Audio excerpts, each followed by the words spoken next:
Welcome to the Chatham Select Board meeting of March 7th, 2023. Let the record show the meeting started promptly at 5:30 p.m.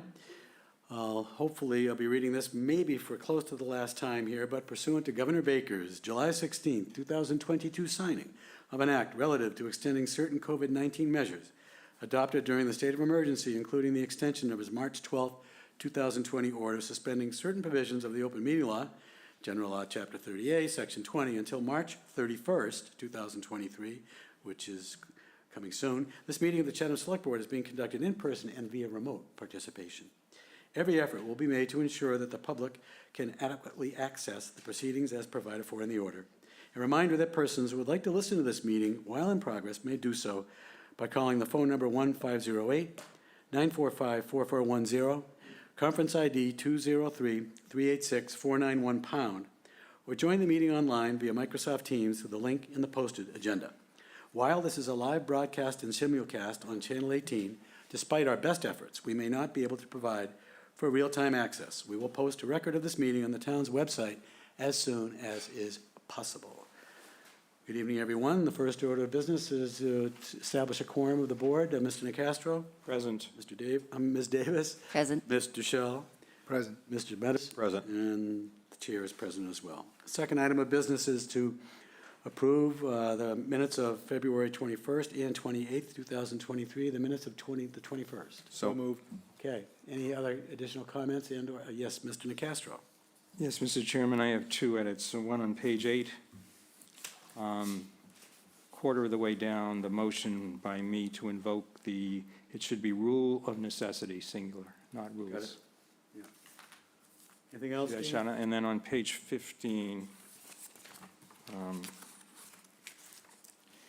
third line down, where it says town manager, it should be the town's executive secretary.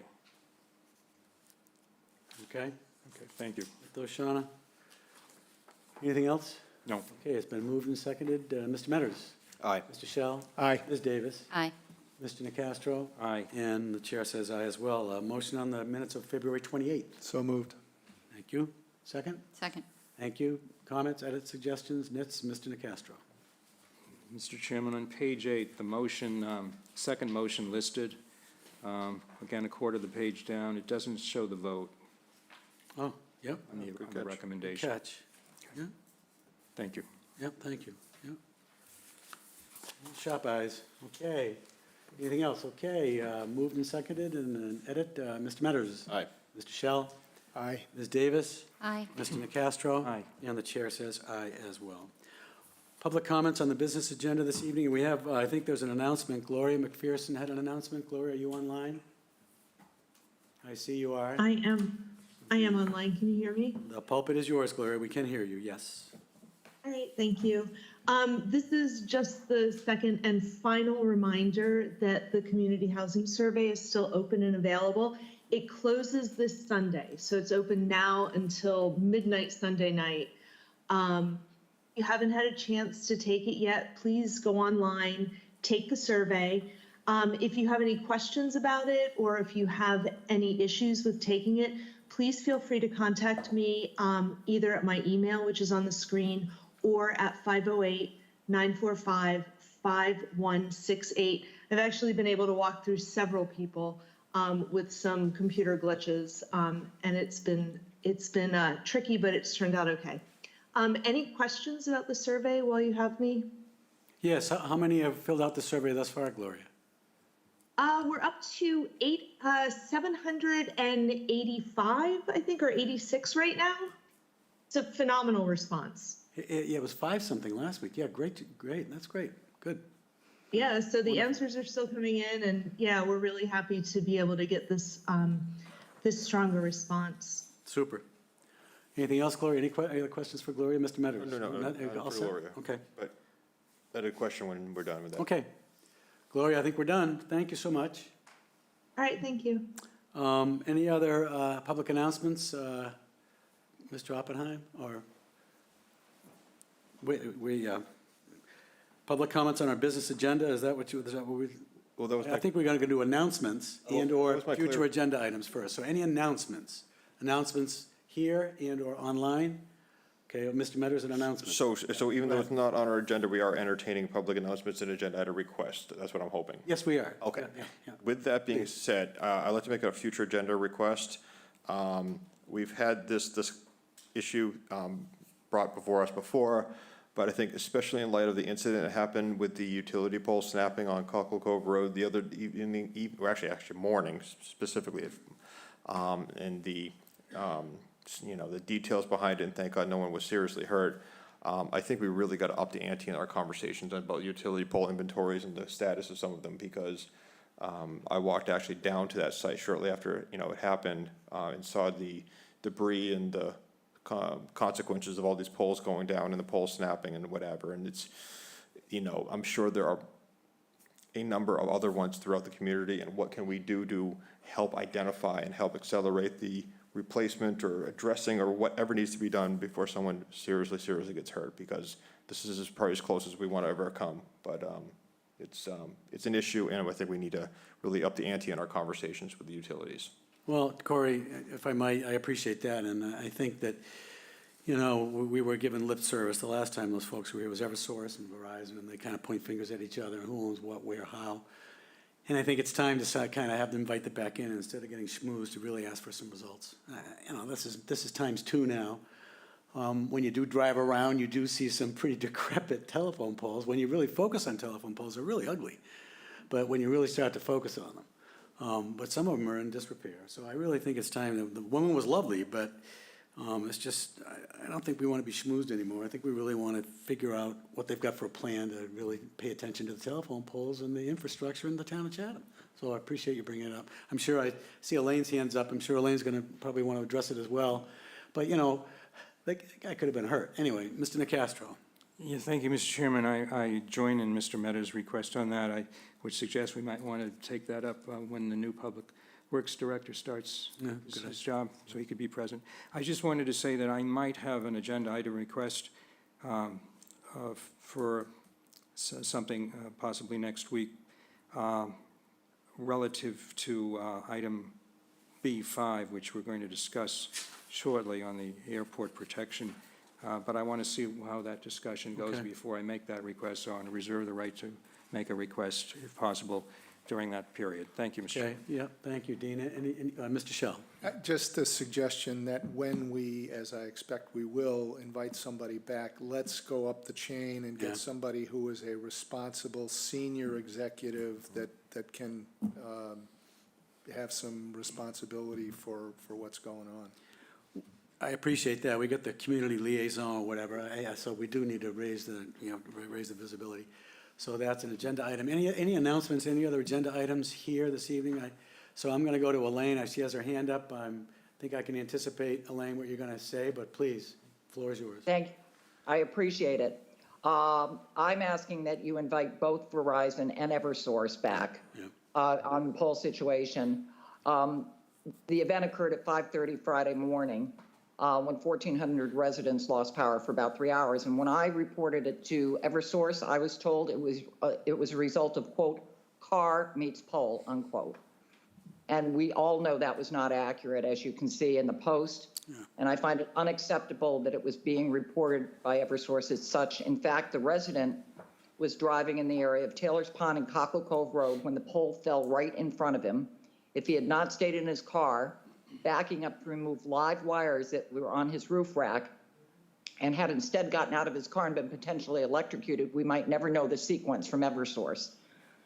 Since the snapped pole last summer on Old Queen Anne at the Four Corners during the height of summer on a sunny day with no wind, I and many others have repeatedly reported numerous compromised poles to DPW, and as you said, we can all see them. It's not rocket science, including the pole just south of Skyline Drive on Old Queen Anne Road that snapped above the brace. Yet it still remains and was not on the utility repair replacement list that the select board had the public hearing on with Eversource on February 14th. If that falls across the road, it's going to take out the power line and hit a car. And nor was the pole that fell Friday on Eversource's radar. There are countless poles all over town that are leaning, snapped, or rotted, and they need to be an absolute priority. And I don't know how many times this has to occur before there's a fatality. Eversource and Verizon debate each other about who's responsible. They did it at the last meeting. and replacing poles after potentially fatal accidents is not a plan. They need to come here and tell us what their new plan is. Frankly, we should not have to worry every time we go out to do errands, whether it's a sunny day or in a storm, and wonder if we're going to be next, because that's where we are right now. All these poles are vulnerable, and we never know which ones they are, and that could have been any of us. And luckily for Mr. Wardle, he had his wits about him, and he stayed in his car, and he did the right thing. But not everyone would react that way. So they need to make this a priority. We cannot wait 3, 4, 5 years until they get their act together. Thank you very much. Yeah, thank you, Elena. You know, I think you heard from the board that we're very much in agreement, and we'll get them back here and try to get a more senior executive here to hear our litany of complaints. And, you know, when you're right, you drive around and you look and, you know, there's a lot of leaning towers of pizza out there. I was remiss in not reminding everybody that we are going to have a select board meeting tomorrow evening at 5:30 on one agenda item, the new Council on Aging, for consideration by the select board and for the warrant going forward. So it's 5:30, we'll be here, and we'll be looking at the Council on Aging. We have I know folks want to speak this evening here, but we have a very busy agenda this evening. We have a very busy business agenda. We're going to look at a whole bunch of town meeting articles and review, and I'm going to list them just briefly. The reuse of structures on 127 Old Harbor Road for affordable and attainable housing. Declaration of surplus the town property at Stepping Stones for affordable and attainable housing. The adoption of a local option relating to low and moderate income housing. Bylaw amendment that's been suggested by Select Board Shell on affordable housing, the Affordable Housing Trust composition. A bylaw amendment also by Mr. Shell, presented by Mr. Shell, for a Chapter 100 airport approach bylaw amendment. Bikeways master plan. Consideration of a bylaw revision to add the consultation of the Shellfish Advisory Committee to Waterways User Fee Revolving Fund. A placeholder for a collective bargaining agreement, prior year bills, National Opioid Abatement Fund, as well as a discussion on the Coast Guard Chatham status and a surf-capable boat that has been posited or presented or suggested for funding in our capital budget going forward.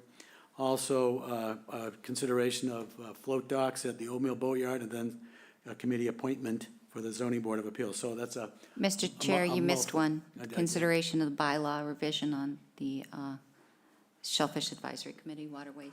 Yeah, consider bylaw revision to add consultation of Shellfish Advisory Committee to Waterways Yep. User Fund Revolving Fund. Yeah. So if folks want to speak to any one of those, and those are some important issues, and folks have expressed tons of interest in these issues, and there have been, you know, citizens petitions, et cetera. So if you'd like to speak to those issues tonight, please come forward, identify yourself, and speak to your issue. I see Mr. Oppenheim is up. Welcome, David. Thank you. It's been a while. So I'm going to I'll be as brief as possible. On your business agenda, under B1, I would be very supportive of that. Under B2, I would be supportive of that. B3, supportive of that. I want to speak a little further on B4 and B5. On B4, I think the Affordable Housing Trust is extremely important to get through. I don't know if Mr. Shell's, or as written, if it's exactly the same way as what's been voted on at town meeting, I think twice, but it was tied to also the AMI. The two things were bound together. I don't know if there's much difference. This is very similar to what's in other towns. I think it will be passed extremely quickly. I think it's very important to get this done because right now, this board does all the business of the town. And we're, I think, one of our, in my opinion, the #1 crisis in this town, leaving out environmental issues, is housing. And we're in desperate shape, and you're making progress. We've acquired places to do. There's things that we need to do. And to have a properly put together a housing trust that can concentrate just on that, that can meet more often, they can be more proactive, they can bring in expertise, they can react much more quickly. I think the makeup that's proposed here is excellent. Obviously 2 members of this board, a member of the Housing Trust, which makes sense, and 4 members of the community. And if we do that, I think they should be members that can bring something to the table. We've never had a real estate expert. There are people in this town that know a lot about housing, a lot about real estate valuations, a lot about repurposing real estate. And So I fully support this, and I hope this board will do everything it can to get this through. I don't know enough about how the state works, but I think this is very similar to other towns. It will be approved and probably approved and cleared by the Attorney General very quickly. The AMI thing is been held up twice now. That can continue. If we're lucky enough to get it, so be it. That'd be terrific. Or we may end up reapplying for something different. But this, to me, is very critical in getting the use of all the land that we've purchased and that we own to be repurposed for affordable housing. This is a key element. We've got a new housing, I don't know what the proper term is. I met Gloria the other day, and she seems, we've got all our tools in place. Now we need a citizens group together to get this going as quickly as possible. So I strongly urge the support of this board. The other thing, and 5, I'm not exactly sure what this is, but I want to, going towards the airport approach, I'm going to make a comment on the petition article, and I don't know if this has to do directly with that, the petition article, which is, was by Mr. Munson. I think that was a great suggestion. We fight about everything in this town. We argue about everything. The airport's been in existence for over 70 years, and for at least 50 years of that, I got my license 45 years ago, and I've been flying ever since in Chatham. And for at least 50 years, we've had the right, if not the obligation, to trim the approach areas. I don't know enough about I haven't read it in a while, whether it was the town's obligation to do the trimming or the property owners. At this point in time, who cares? It hasn't been done. The property owners haven't done it if it was their obligation. The town hasn't done it if it was their obligation. The town hasn't told the property owners to do it. So we've all neglected this one thing. So rather than fighting about it and having people argue about whose responsibility it is, it's not a huge deal. I don't know if this is an appropriate amount of money. I don't know that much about tree clearing. A lot of the trees that are going to be necessary are pine trees that are nearing the end of their life anyways. This is something where we can come together, not argue, for a relatively short amount of money, respect the neighbors who are there, help them get the proper things trimmed. As it was said, some things need to be trimmed, some things need to be taken down. I know that there's other parts of the country where things like this have been done. They've actually gone in and recommended and even helped them replant some of the areas with the proper vegetation that is not going to grow. It will respect their privacy, but not grow to become a problem for the property. It avoids avigation easements, which are a subject of great controversy. And there's some legitimate concerns about both sides of that. And I think this takes the pressure off the Airport Commission, and it makes a community effort. We always hear about whether it's 365 or this, that, and the other thing, community effort. With all the money we're spending on all sorts of things, this is a very small amount of money. It's going to bring people together to protect the airport, protect the pilots, protect the safety of everybody. And once it's done, we won't forget about it again. So I hope if it's not the petition article per se, I hope it's something that's very close to that, and we get together and take care of this problem so we don't have to fight about it anymore. Thank you. Great, thank you, David. Thank you very much. Yes, Mr. Byström? While he's coming up, if I could just say, Ray, the question that Mr. Oppenheim implied at the outset, the bylaw changing the board of the Affordable Housing Trust is exactly identical to what we put in front of the town meeting twice and in front of the general court. Thank you, Mr. Shell. Mr. Byström? Thank you. My name is Bill Byström, and I say ditto to everything that David said earlier. I'm here this evening just to speak very briefly on the article to amend the Chapter 100 bylaw in the town that Mr. Shell will present later on. And basically, it seems to me that most people in Chatham support the airport because it brings a lot of benefits to the town. We enjoy eating at Hangar B. We have, I know the fishermen make use of the fish spotting planes that go out of there to help them locate fish, which is getting harder and harder to do all the time. It's nice to know that we have the opportunity to have a medical evac from there, should we need it, and I hope we never do. You know, it's really nice to be able to go up in a plane and see how beautiful Chatham and Cape Cod is. It's a great experience. And some people take flying lessons. I know every year they have the open house where they have antique cars and planes and food and music. It's a nice thing. That being said, I think that we also support the people who live in the flight path. And we understand that they are forced into a lose-lose situation. On one hand, they can either pay for the tree trimming themselves, or they can grant an easement which would lower their property values. Many of these residents are elderly, they live here year-round, and they're on a fixed income. It's sort of like putting them between a rock and a hard place. If you take into consideration the fact that the airport is a for-profit business, it's only sensible that the town of Chatham, which benefits from the airport, would help defray the expenses of the residents living in the flight path, who are now being told they have to cut trees and vegetation in their yards. If you, meaning the select board, would approve placing this on the ballot, and the town meeting vote approves it, and it also approves the petition article that was spoken to earlier, this would give reimbursement for those that are living in the flight paths. And it would give the airport commission, they would have the ability to pay for the required tree work that needs to be done. I think this would result, and many people think this would result, in a win-win situation for Chatham.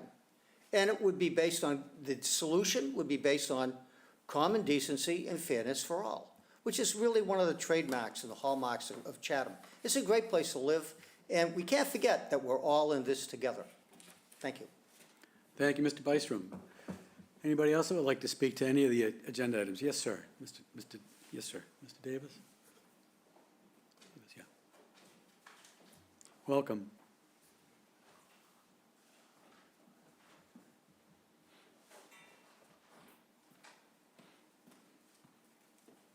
Good evening. Good evening. Honorable Select Board and Ms. Goldsmith.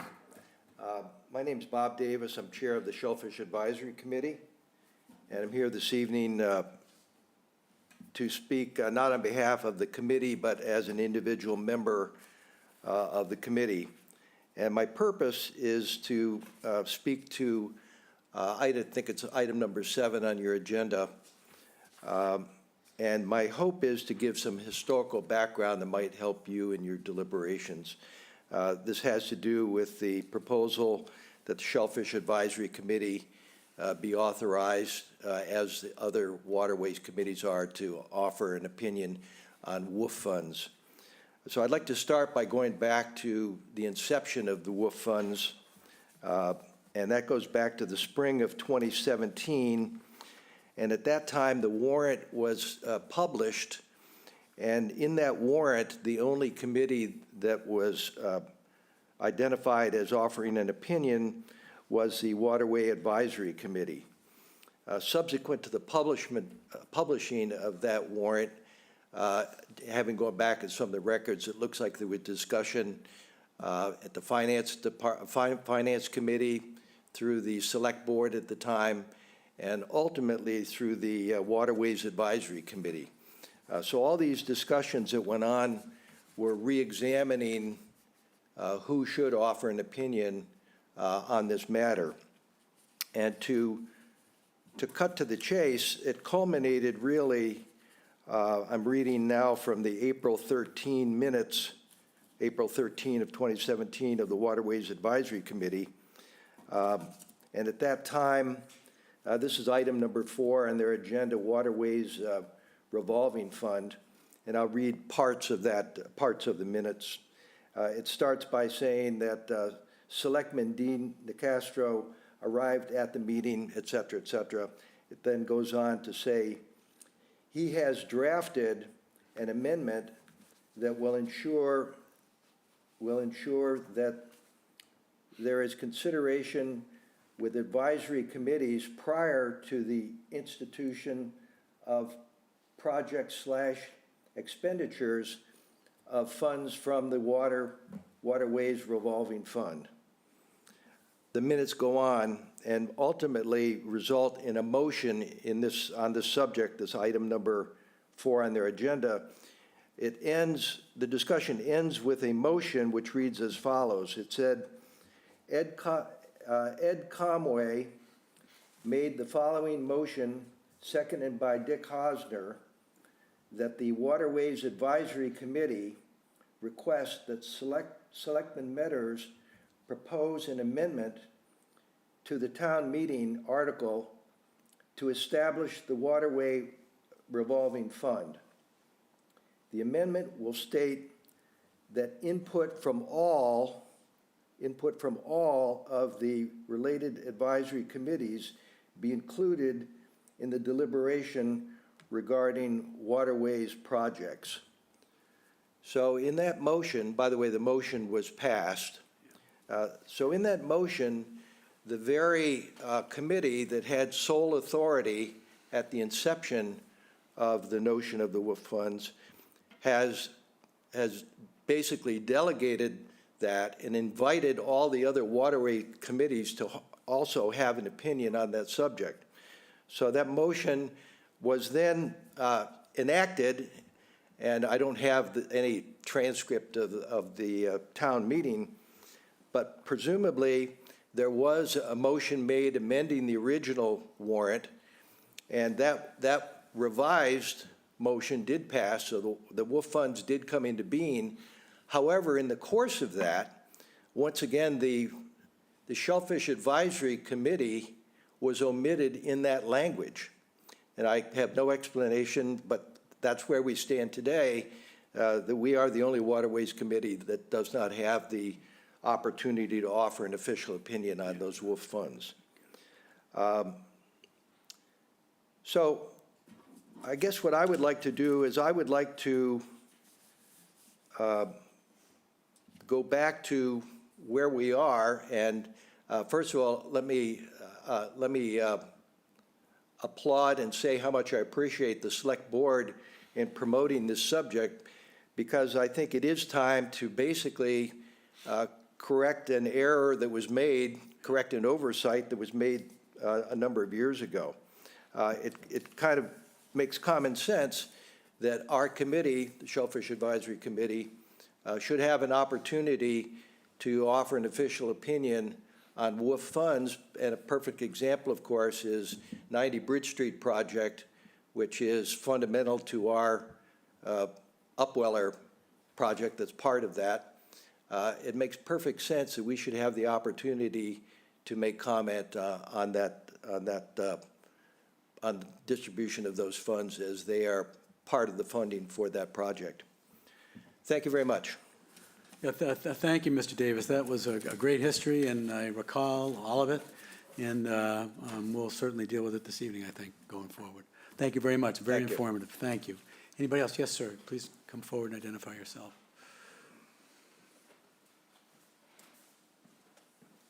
Good evening, members of the Select Board, Ms. Goldsmith. My name is Eric Weinberg. I'm a Chatham resident. Really just want to very quickly echo Mr. Oppenheim's sentiments, specifically about the airport and affordable housing, and thank him for his efforts on affordable housing and his leadership on it. I live right in the glide path outside the RPZ, so if you want to trim my trees for free, I'd be happy to have that happen. But the airport's an important asset. We need to support it, and affordable housing, it's critical. Anything you guys can do to support it, please do. Thank you very much. Thank you, Eric. Nice to see you.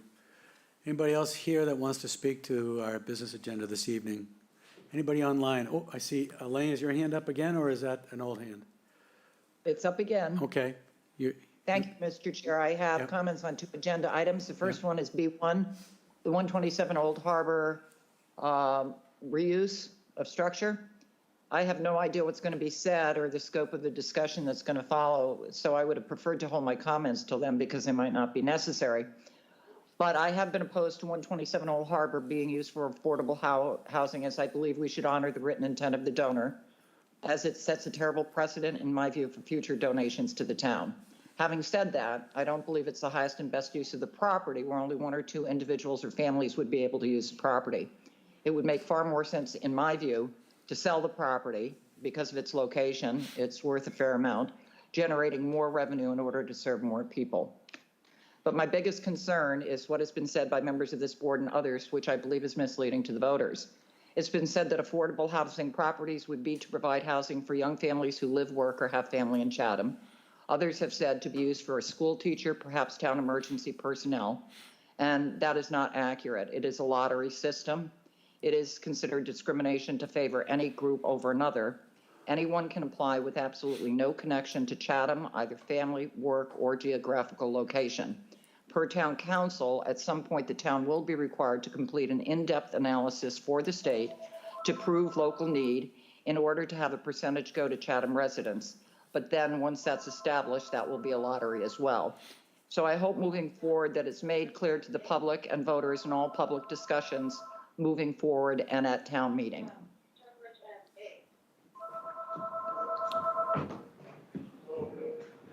And I'm sorry, and then the second one is regarding the surf boat. That's item C. I have read all the correspondence over the last 4 years between this board and the Coast Guard regarding the downgrading of Chatham. I understand your frustration and believe we are right and they are wrong. But it appears the Coast Guard has no intention of changing their minds in the foreseeable future as their mission has changed to Homeland Security. At some point, you may convince them that their data is inaccurate, and I hope that you do. But it is also clear it's only going to be a matter of time, without a surf boat, that there will be an incident where people die or are people attempting to rescue them. A compelling book could be written about the countless rescues, retrievals, and life-saving over the years by Chatham's small harbor master staff, which is currently only 4 employees and a budget of $650,000 in the worst of all weather conditions.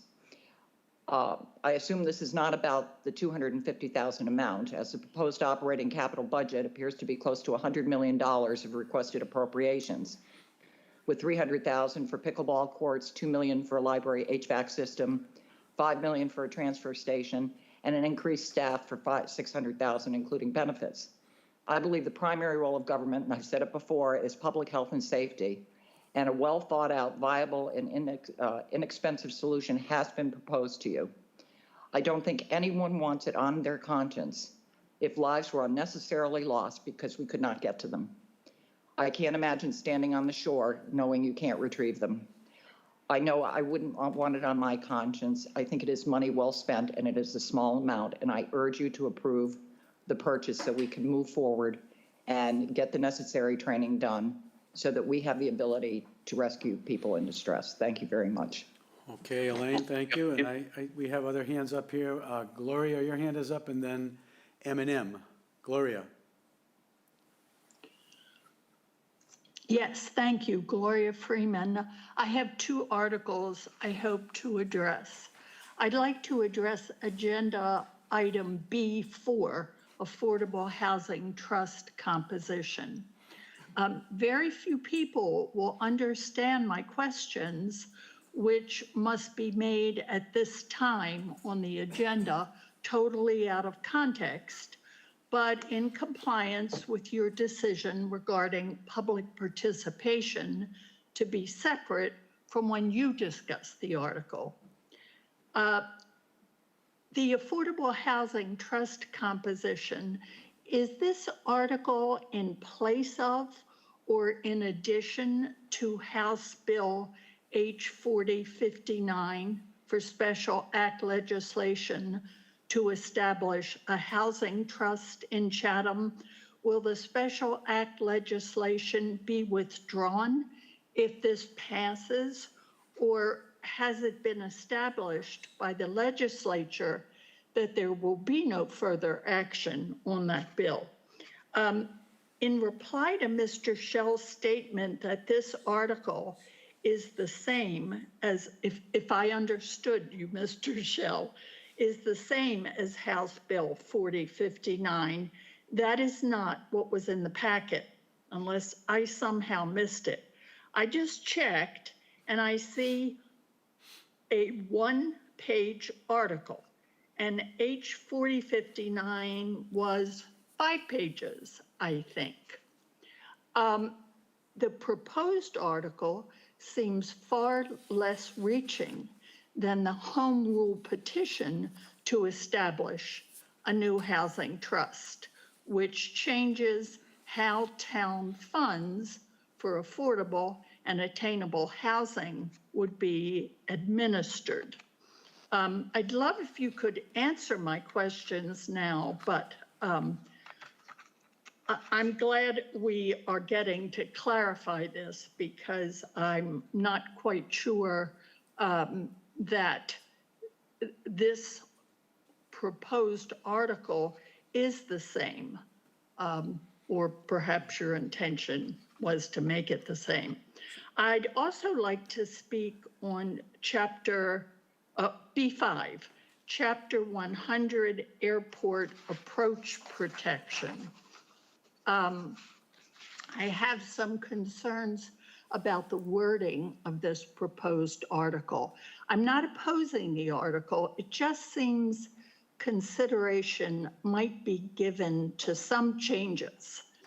I'm concerned that the following wording might bind a future select board if they wish to be more involved in airport governance. As now written, and I'm quoting, "The Airport Commission, in its sole and absolute discretion, and in the exercise of its administrative and enforcement authority hereunder," end quote. And then it continues to talk about tree removal and lowering of trees. Could that somehow be changed to, quote, "in its discretion and in the exercise of its administrative and enforcement authority hereunder," end quote? It just seems overdone and excessive.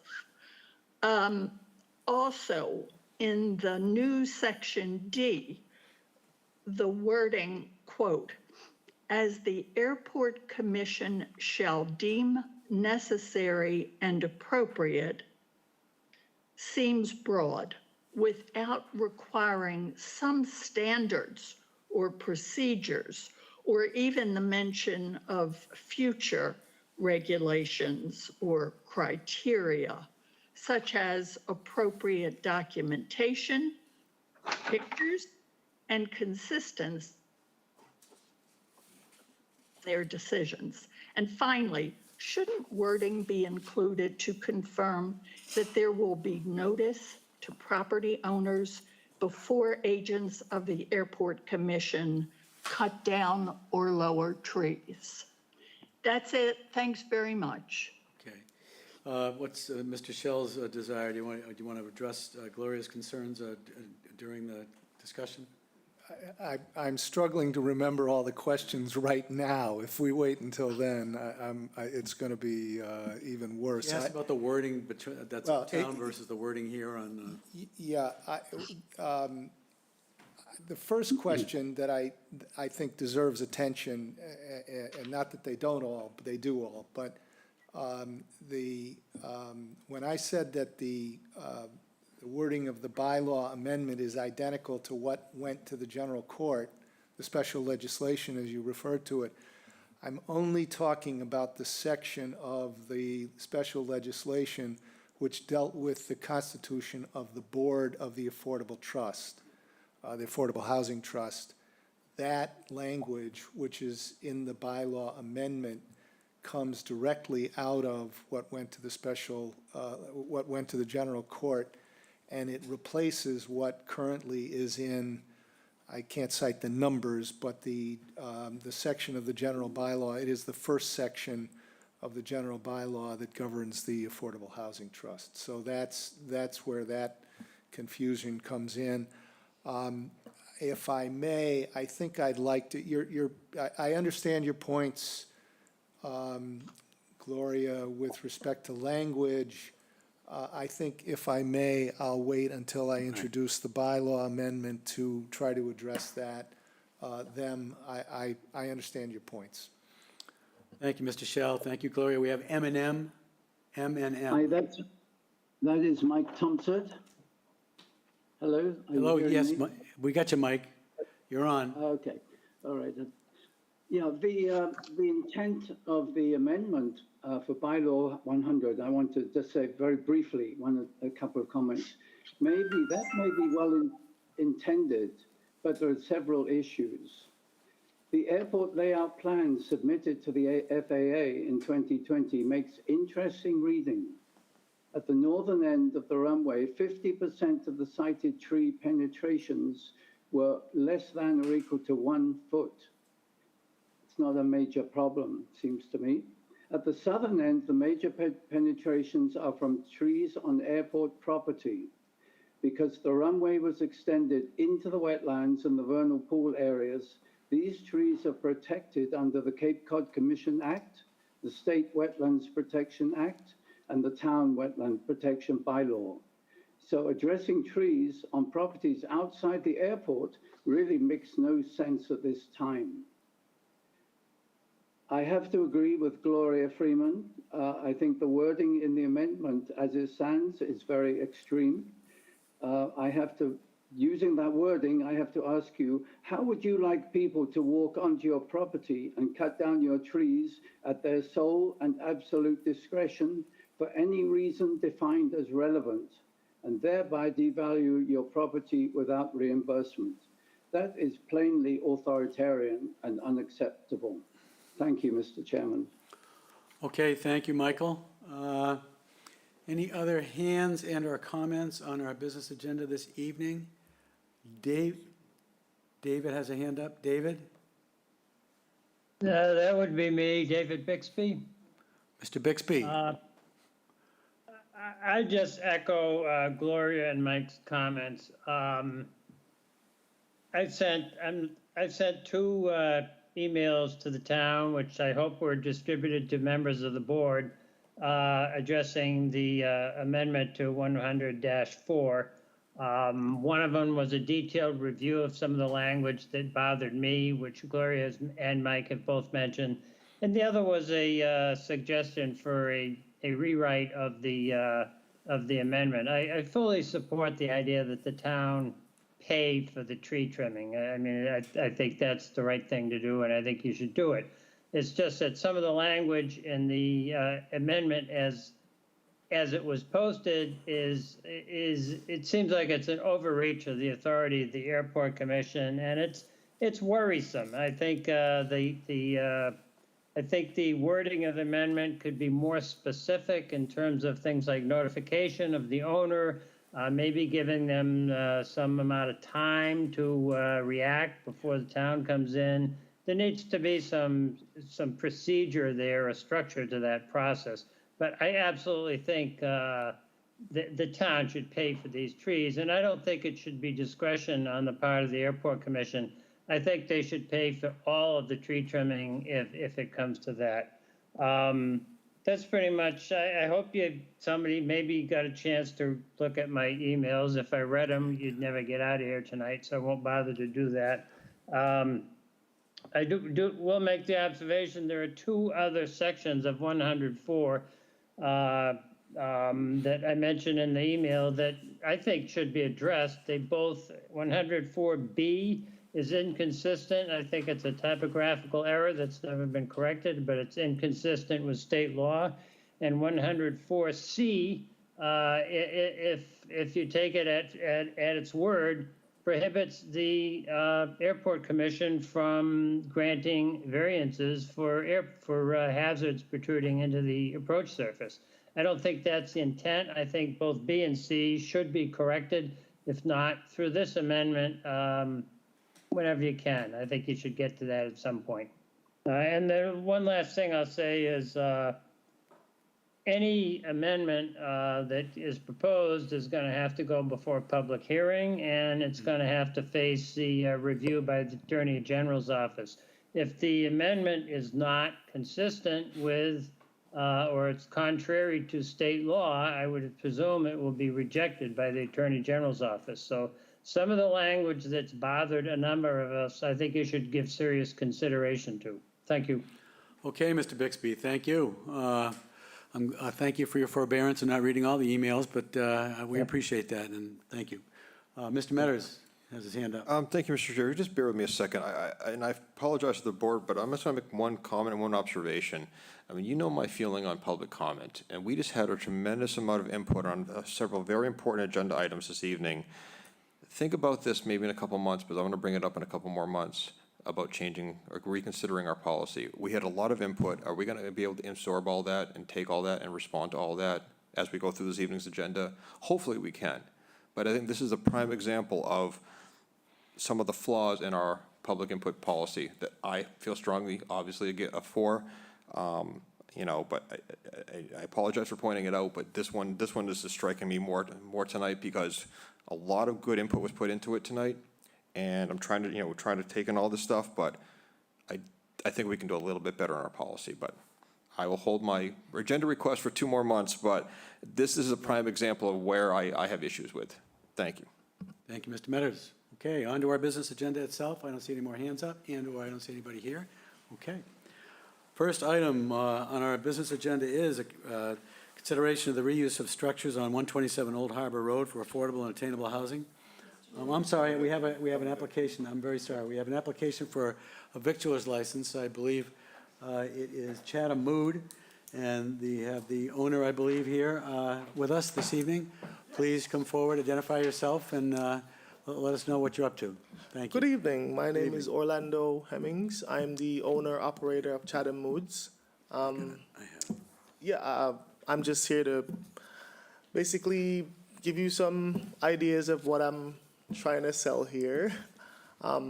It's kind of going to be a clean eatery, breakfast and lunch. Hopefully, I can get the license to do some business. Is this the old sandwich shop? Okay. Yes. Great, wonderful. Yeah, that's great. Thank you. Yeah, that's great. So breakfast and lunch? Yes. Okay. Any questions for Orlando? Any comments or questions? I think it's great. I mean, I don't have any questions. You said it's going to be a clean eatery. Yes. Fresh foods. Yes. Prepared. That sounds Every nice. day. Every Fresh. day. All right. Yep. I'm supportive of this. I think this is just a formality in just doing due process for a license here. So I'm in favor of your license, and I'm going to wish you very well, because I think the enhancement of West Chatham to have vibrant businesses is really key to that new neighborhood we're trying to see happen there. So we appreciate your investment into that neighborhood. Thank you very much. yeah, thank you. I echo what Ms. Davis says. Mr. Shell. Well, I'll add my echo. My question is, I actually have two. One is, when do you plan to open? I have a inspection Thursday. After that, I don't know. Whenever I can. Okay, but Soon as I you're can. basically ready to go? Yes. Yeah, okay. And if I might ask, what your prior experience or prior activity was in this area? I've pretty much worked into the service industry all my life. I've worked 5 years at the Pearl and Wellfleet. I've worked 9 years at the local brick, where I was head chef, general manager for 5 years. Great, thank you, welcome. Thank you. Well, super. A motion, please. Ms. Davis. Mr. Chair, I move to approve the application for a common victualer's license by Orlando Hemmings, 1615 Main Street, West Chatham. Second. Okay, we'll take a vote. Mr. Metters. Aye. Mr. Shell. Aye. Ms. Davis. Aye. And the chair says aye as well. Thank you very much, Orlando. Good luck. Thank you. We'll be there. Have fun.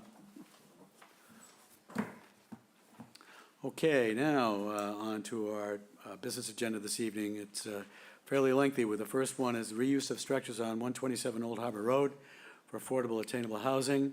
I believe we have Gloria McPherson back online. Gloria, it's the dais is yours. Hi there. Hi. Thank you. So this is the first of 3 this is my dog here too. This is of 3 housing-related articles that are on your agenda tonight. This is a property that was willed to the town by Marion Nickerson Ellis back in 1971 for the purposes of constructing a playground. The playground was constructed. There are structures that remain on the property, a house and a barn, and those have gone through multiple iterations of municipal use. I think the house was at one point the water department. It's now vacant. Buildings are used for storage. And with the need for housing, in particular affordable and attainable housing, the select board at its January meeting, January 22nd, I think, or January 11th, voted to surplus this property and change the use from, I guess, playground, because the whole thing is playground, even though it hasn't really been used as a playground except for the physical playground itself, which was built, but to use a remaining portion of the property, excluding the existing playground, for affordable and attainable housing. And in order to do that, you had to just determine its surplus, which you did. You had to propose that the use be changed from its current use to affordable, attainable housing. And the last step in that process would be for town meeting to also change the use to affordable and attainable housing. Are there any questions on that? Comments or questions on, for Gloria this evening on 127? Mr. Shell?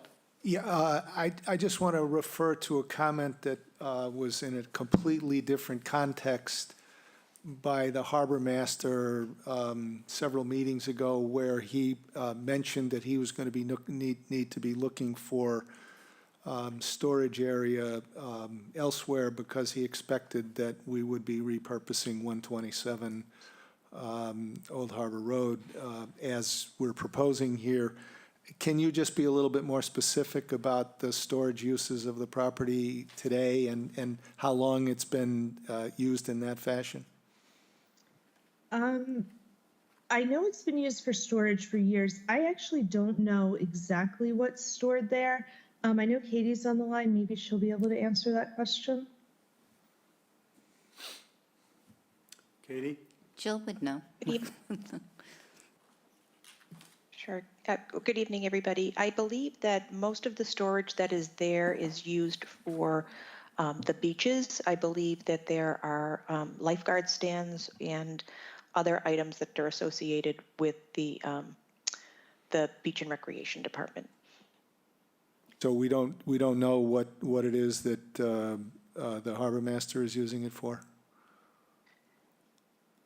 So the area that's used by the harbor master is the barn area. It's not the house, the residence itself. And I know that I've seen the Lighthouse Beach Harbor Patrol use it to house their ATVs. I see Bob has his hand up, and I've seen a couple of trailers parked in front of it, but I don't know the contents. Or actually, Stuart's here on if you want to answer. And I want to hear the rest of it. Thanks, Bob. But if I could just kind of expand the question, are there any plans to use it for that kind of utility use that are on the table that aren't presently part of the use that it's being put to right now?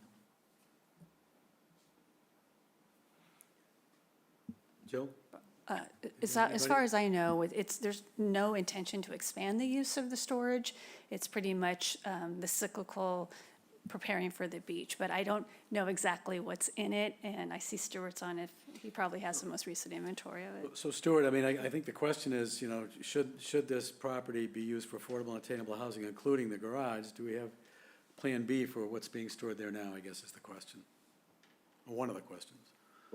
Sure. Well, currently, it's predominantly used by the Beach Patrol Parks Department, under the Parks Department.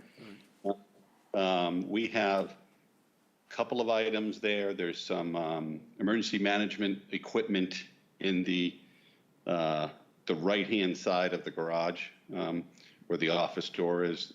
There's nothing in the house that I'm aware of. And so our use is somewhat limited. The trailers there could be relocated. They're there because they're in close proximity to our facility down at Stage Harbor.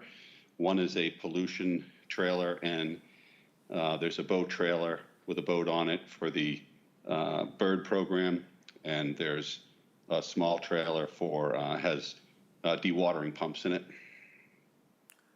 Thank you, Stuart. Yeah, thank you. Bob, anything to add? No, I was just going to pretty much reiterate what Stuart just said. Okay, thank you. Comments or questions on 127?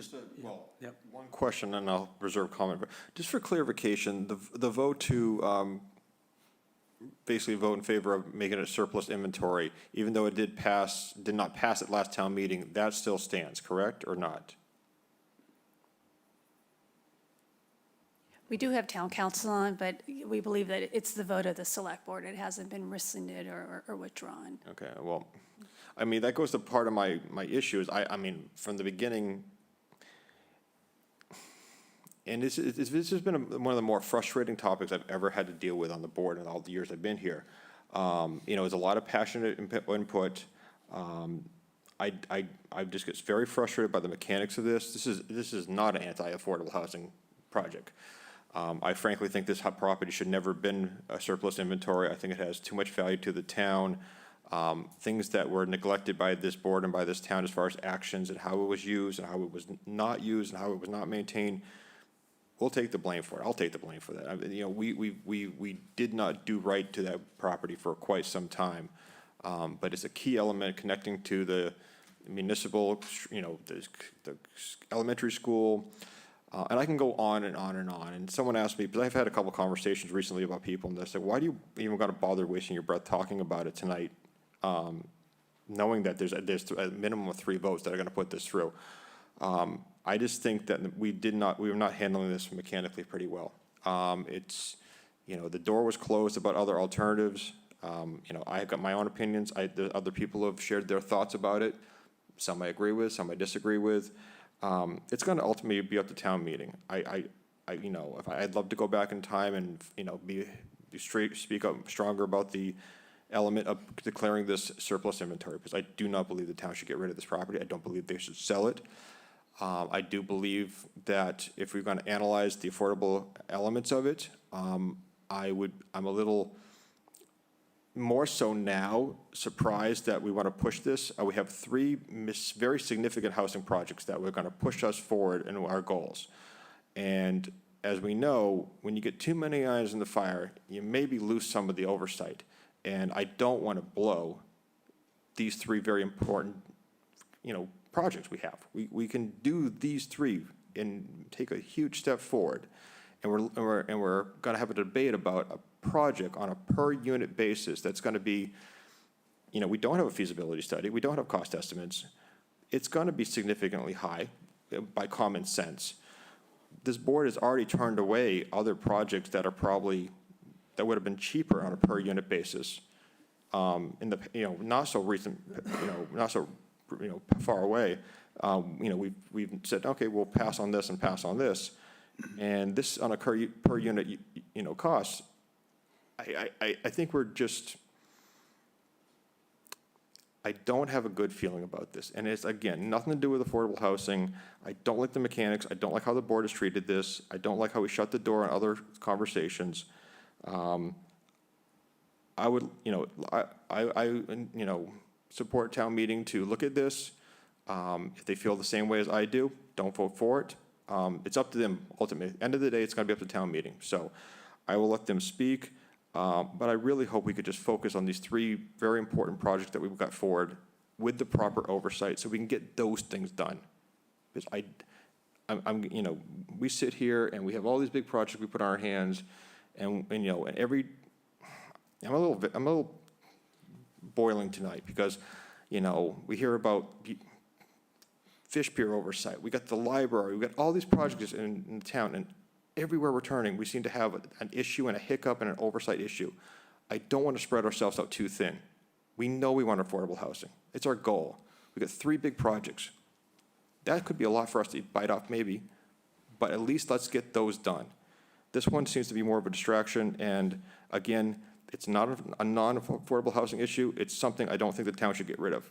So I'm gonna stop from there, but this one really gets to me. Okay, Mr. Nacastro has his hand up, and then Ms. Davis, and I'm sure others have something to say. Thank you, Mr. Chairman. I just want to say parenthetically, I missed the vote on the common vitular. I know I can't vote at this time, but I was in favor of that. I hope that's recorded in the minutes. I just want to clarify, this article has already been placed, has it not? I think the board took a vote to place 127. It was a 3-2 vote. I don't mean the one back in 20 that's referred to in the explanation. There was one that was done, I think, since Mr. Shell has been on this board, right? So this is about. It was first out, first out of the gate. It was- Yes, you put it on. So it's already on the warrant. The question tonight is whether we're going to recommend. Okay, thank you, Mr. Chairman. Look, I don't want to take too much time with this. I mean, this issue to me is like a bad penny. It just keeps coming back to us. I'm going to vote no. I know that I'm going to be in a minority. I've consistently opposed this initiative for reasons that have been recited by Mr. Metters and Ms. Gibbs and others in the past. We've never had a feasibility study on the most appropriate use of this property, even though I know I had expressed an interest in seeing that done. I don't think it's the highest and best use of this property. I don't even think it's the best way to advance housing. As Ms. Gibbs said, you could sell this very valuable property for over $1 million and put that money into the housing trust. It's a poor return on investment because it's only going to return at most 1 or 2 occupants, party occupants of the property. We don't know what it's going to cost to rehab this. There's an ongoing issue as to the correct lot size, and there's no guarantee that the property would house a family, a workforce person or persons, or even someone from Chatham. I share the concern that Ms. Gibbs expressed about honoring the owner's intent and the precedent that this might set, but I think in the end, this is really just going to be a drop in the bucket for housing. So I'm not going to support it, and I'll leave it at that. And I respect other people's positions, but that's where I'm at. Thank you, Mr. Chairman. Ms. Davis? Thank you, Mr. Chair, and all due respect to both Mr. Metters and Mr. Nicastro, I disagree with them. One drop in the bucket fills a bucket every time we do something. And with the housing crisis that this whole region faces, you know, I think we need to do everything we can, and we have. And I think Kroll Road was a perfect example. It was a one-off. Nobody complained about it. I'm not accusing this board of any NIMBYism, but it makes me feel like that when I hear about this location. I think one of the things that we have when we talk about the idea that we have too much on our plate, we just spent a considerable amount of time vetting out housing properties and looking at restructuring our community development department to include a housing specialist, and we got one that is very good at her job, and she's got planning background, she's got extensive background in affordable housing projects, and I have all the confidence in the world that that department can do what it needs to do to get the job done if we allow them to do so. I'm in favor of this. I think that we can't say that we need to honor the written word of the wishes of the owner, and in the next breath say, let's sell the property because it has so much value. We have a playground there. If we surplus it, we bring more families to this town. It's just not about 1 or 2 people. 1 or 2 people equal, you know, an economic value to this community, a cultural value to this community. And if we've got to do it one at a time, we can do it one at a time. We have the means and we have the will. Thanks. Thank you, Ms. Davis. Mr. Shell? Yeah, first of all, as Ms. Davis just articulated, selling the property is inconsistent with pretty much everything that we've identified as being objectives that are sought by, I believe, every member of this board, because I think you can pretty much guarantee, and I'll speculate along with everybody else, as long as we're speculating, I'll speculate with everybody, you're going to have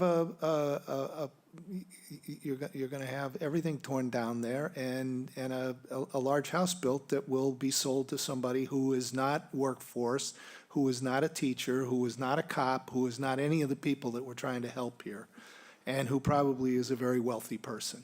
So it's an ideal location if you're going to just sell it and turn it into another big house for somebody who wants to come here 3 or 4 months a year or whatever. This is not about deciding anything other than proceeding to generate optionality with respect to the property. I can't imagine that anybody thinks that the highest and best use of this property is a water department headquarters and storage for summer this, summer that, and to the extent that it's used, trailers from the harbor master's repertoire, et cetera. We need to do something with the property that is responsible and foresightful and takes account of the things that we need in this town. And as Shireen says, every long journey starts with one step. And I think all this article is intended to do is to start us one step down the road of figuring out how can we put it to a use that is going to benefit the biggest, the most critical need that we have in this town. Mr. Metters? Just a response. I don't think we should sell it. I would never support selling it. Affordable attainable housing is the only discussion about it. You mentioned workforce housing. I'd love to have a discussion about workforce housing on that property. I think that would have a lot of merit. I think it would have a lot of support. That is excluded from everything we're putting on the table right now. It is not, workforce housing is not included in this conversation we're having now. It is affordable attainable housing. It's different. We have, my point is, we've shut the door on all the other conversations. We've talked about having an academic facility in the town at some point in town, probably in a municipal site.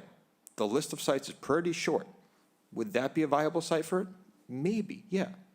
So, again, I just don't like how we've tackled it.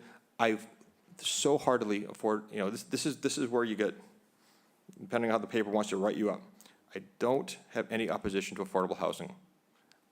Again, we have 3 big projects, and I think staff can do a wonderful job, but it's beyond staff and some of this oversight. So I'm not taking any shots at our staff, but we have a difference of opinion. I could go on and spill my heart out of how I feel about this, but I have opposition. I've spoken on it before. We have a difference of opinion. It will probably be 3-2 or whatever vote it ends up being. It will go before town meeting, and those who show up at town meeting will make the final decision. And I can live with that. I just don't like how we've handled it, but that's my opinion. I have lots to say, Corey, but I'm going to hold off on how we've handled it. I think we've handled it very appropriately, frankly. Mr. Nicastro. I just want to clarify the point I made about selling the property, because I've made the same point in the past, and I think the newspaper correctly reported what I said. The point, I'm not advocating selling the property. I've just made the point that if you want to help housing, selling the property is more advantageous than rehabbing it. You can disagree with that, but that was my point. So I just wanted to get that out. Thank you, Mr. Chairman. Well, I'm going to support this bad penny that's turned up once again, and I hope that town meeting does as well. We barely lost last time, and hopefully we can turn it around this time. It is one more drop in a bucket that needs filling. That property has laid there, stood there, vacant for decades. And you're right, Corey, we've done nothing with it, and shame on us, and shame on the town. But now we have the opportunity to do something with it. It's been declared surplus. We might be able to actually put people to live there. And we're not losing the property. We're creating housing. We're not going to lose the property. We're creating housing. So whether it lands with somebody from Chatham or whether it lands from somebody from Orleans, we've created housing. The entire region needs housing. And, yeah, it's a nice neighborhood. It's a nice neighborhood that, needs affordable and attainable housing. We entertained a gift, or if you will, a purchase near there in that very self-same neighborhood that everybody seemed to, pretty interested in. So I'm looking forward to this bad petting coming back. Certainly gets my vote, and I'll move to recommend this. I'll second it then. Okay? Mr. Chair. Yes. So if I could just interrupt. So the meeting of December 6th, the board didn't actually place the warrant article, but you did take action. It was a motion by Mike Shell to bring the article to the 2023 annual town meeting seeking authorization to repurpose the use of the property for affordable, attainable, and/or workforce housing, and to authorize the board to proceed with the mechanics to effectuate that authorization. And that was a vote of 3-2. So if we can have a Place. formal vote to place, that would be Okay, great. Ms. Davis. Move to a vote to place this article. Second. Discussion? Just if I can Shell? clarify the use of are we putting on the warrant, are we going to include the word workforce, which I hope we are? Yeah. Okay. Great. Yeah, it's fine. Good. Okay. Motion to place.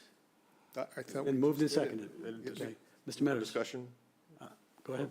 No, just for clarity, for whatever it's worth, when I mean we, how we handle it, we, the town, the water department, the neglect, and the whole past 10, 15, 20 years, that is my frustration. Understand. Which I don't think there's much disagreement with. Mine too. Okay. Okay, Mr. Meadows, what say you? Nay. Mr. Shell? Aye. Ms. Davis? Aye. Mr. Nacastro? No. And the chair says aye. Okay. Is that 3-2? Yep, and then a motion to recommend, please. So moved. Second. Okay, Mr. Meadows? Nay. Mr. Shell? Aye. Ms. Davis? Aye. Mr. Nacastro? No. And the chair says aye. Thank you very much. Surplus, declaration to surplus town property as stepping stones for affordable and attainable housing, and place and recommend that article for the 2023 annual town meeting warrant. I will turn to Gloria McPherson as well. Gloria. Hi again. This is very similar to the last article that you just placed and recommended, barely. This is town-owned property that was declared surplus by both the Select Board and the school district, located between the Old Colony Rail Trail and Stepping Stones Road on the leased premises to the school district. And like 127 Old Harbor Road, the final step in this journey to change the use from, in this case, school district property to affordable or attainable, or we can add workforce housing in, also would be town meeting vote to repurpose it for housing. I just want to point out that like 127 Old Harbor Road, Stepping Stones is a really great opportunity for the town because it's already town-owned, as opposed to property that we buy using either affordable housing trust funds or other funding sources. This, because it doesn't have a particular funding source, doesn't have any strings attached as to how many units of affordable versus attainable housing can be constructed. Realistically, there will be some affordable housing because it's likely that a 40B would be required to develop the number of units on that site that make the most sense. It would be a denser project than current zoning allows. Actually, current zoning is municipal.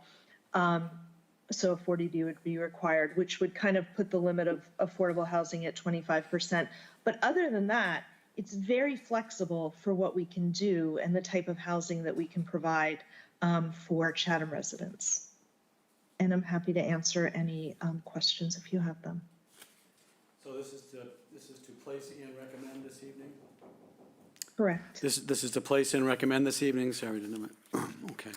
Discussion on stepping stones. Mr. Metters. Just question, with the community feedback that's been provided so far, any kind of sense of, I hate to use the word density, but any type of, theme that you're seeing kind of brewing as a front runner of how to best develop that site? So the survey actually looks at the other two town-owned parcels, Meeting House Road in South Chatham and Main Street next to the Buckley property in West Chatham. It didn't specifically look at this property. However, there are some general survey questions about architectural style, density, building type, and things like that. And I haven't gone through the answers yet, so I haven't been able to see if any clear patterns and preferences have emerged. But I'm hoping with, almost 800 responses so far, that we will start to see some general preferences for the community. And I think it does make sense to take those and see how those preferences and patterns might apply to this property as well. Okay. No, I can support this. I do think, whatever the end product is, we get the public input that would be very critical to the final design, and that we put a product out there that is in harmony with the neighborhood, that, that fits in. I think that some of the neighbors were concerned early in some of the conversations a while ago. And I think we can put something out there that would be fitting for that neighborhood in styles, in scale, and design, and all that fun stuff. So I think we can do this. I hope we can do this. Thank you, Mr. We will do it. That's what, we're going to think optimistically. We will do it. Anybody else? Shereen? I'm just going to make a motion. I think we've talked about this a lot, and we can move it along. I move to place the article on town meeting for the reuse of land located at Stepping Stones Road. Second. Okay, any further discussion on the placement? Hearing and seeing none. Mr. Nacastro? Aye. Ms. Davis? Aye. Mr. Shell? Aye. Mr. Metters? And the chair says aye as well. Motion to recommend. So moved. Second.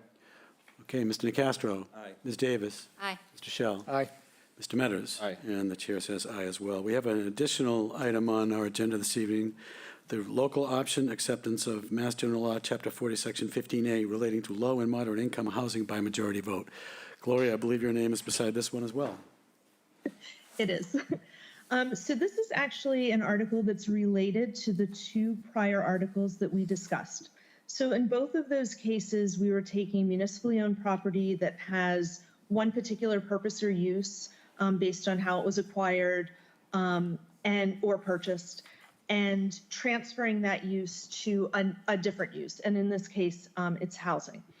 So this article would accept a short paragraph at the bottom of Chapter 40, Section 15A, which talks about the process and procedure for transferring municipally owned property from one use to another.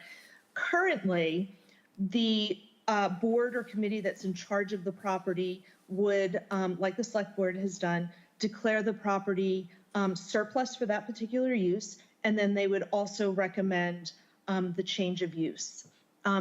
Just a quick note that this does not apply to parkland. That's subject to different regulations under Mass General laws, but for other municipal uses. What this local option acceptance would allow is that if you're changing the use from one municipal use to another, and that new municipal use is specifically affordable housing, so low and moderate income housing, that would be that 80% AMI and below state and federally subsidized housing. But if you were to convert the use of a property from one municipal use to affordable housing, the town meeting vote required would only be a simple majority rather than the current 2/3 that's required. So this would help in the establishment of affordable housing. It wouldn't necessarily apply to attainable housing, but it would allow the conversion of municipal property for the purpose of affordable housing by majority vote. Okay. Mr. Nacastro, thank you, Gloria. Mr. Chairman, first I have a question for Gloria. What's the genesis of this? And who is this coming from within the staff? Is it coming from others? So this, actually, when I started, this was a topic of discussion, so I think that this was discussed previously. Katie, I see Katie. This was part of community housing partnership, had been talking about Because this. I've been on the select board 8 years. We've never had a discussion of this. This paragraph has been on the general laws for years. And I think it's very restrictive of the prerogative of town meeting. We have a limited number of parcels of property that could conceivably be converted to anything. And you look at what they are, put aside the parkland, Gloria's correct on that, that requires the state legislature's approval. Are we talking about sometime in the future, the town offices building, the annex, the Marconi property? I think town meetings should retain that 2/3 prerogative. And I think we should have a broader discussion of this. We're only 1 week in advance of closing the warrant. I think this is coming very late in the process. I move that we postpone consideration of this item until after town meeting. Any other comments other than Mr. Nacastro's? Ms. Davis, Mr. Shell, Mr. Metters, myself? Well, are we going to deal with a motion that's on the table, or, I personally would support this. I think that I mean, I understand Dean's reservations, but I think this is a critical issue, as we've said, and I think that the experience that we've seen with very, very small numbers of people being able to veto opportunities to pursue affordable housing is, I think, a demonstration of why this is a good response to that, and I think, you know, if you can generate a majority in favor of a specific initiative, I think that's something that we ought to be able to do. Ms. Davis? I'm simply going to say I'm not going to second the motion. So I'm not- I'm in favor of this. No, I mean, I'm not going to table it. Well, actually, we can't talk about it. There's no second, so, I mean, there's a general discussion? You made a motion? Yeah. Yeah, the motion failed. Go ahead, Corey. No, I mean, you know, this one's a tough one, because I was processing it, and, you know, I think about zoning articles and, you know, majority, and I have that in my mind from planning board days, and, there's, at face value, I definitely want to support this, but something tells me there's something we're missing, and that's, and I cannot put my finger on it. So that's why I'm like, that's why I'm not going to table it. Obviously, town meeting is going to have to vote this up or down. We'll give it to them. I'm going to reluctantly support this because I feel like we're missing something. My gut tells me we're missing something, but again, I can't put my finger on it, so I'm not going to just, pull something out of the air and say no just for that reason. But hope we can do our due diligence, and if this is a good tool moving forward, then it works out. That's wonderful, but I hope we're not missing something on this one. Mr. Nacastro? Thank you, Mr. Chairman. I just want to make one comment on the merits of it, since this is really the first time we've discussed this. I was looking to see when this paragraph was enacted that's being proposed for adoption, because I thought it probably was enacted when the legislation itself was enacted. I couldn't find the answer because I don't have access to some of the legal databases, and our library doesn't either. But it is, I thought possibly it was inserted with Chapter 358 of the Acts of 2020, which was the big housing statute. Gloria's nodding. She's obviously very conversant with it. I didn't find it in there when I checked the other day. So it's curious to me that the legislature, which in that particular enactment mandated changes on zoning that would accommodate housing, by reducing for example, the zoning board vote from supermajority to a simple majority. Am I right, Gloria, on that? I think they did that. They didn't touch this one. They left this one as a local option, and that's, as I read it, that says something to me. Anyway, I know what the vote's going to be. Thank you. Just one question. When this goes before the town meeting, what is the vote requirement to pass it? Is it a simple majority, or is it a two-third majority? It's just a majority vote. To pass this. So we have a difference of opinion here, so. I don't know, but that would seem strange. That's. I don't know, but that would seem strange to me. Mr. Costello is on the line. His hand is raised, and Mr. Costello, the floor is yours, sir. Thank you, Mr. Chairman. Good evening, everyone. It would be a simple majority vote to accept a local option statute. Thank you, Pat. All right, thank you. Okay. Motion to place, please. So moved. Second. Okay, Mr. Metters? Aye. Mr. Shell? Aye. Ms. Davis? Aye. Mr. Nacastro? No. The chair says aye. Recommendation, please. So moved. Yep. Second. Mr. Metters? Aye. Mr. Shell? Aye. Ms. Davis? Aye. Mr. Nacastro? No. And the chair says aye. Thank you very much. Next item on our agenda is the aforementioned Affordable Housing Trust composition. I know the makeup of the Housing Trust is exactly the same makeup that was fronted, or sent, I should say, to the legislature for their review.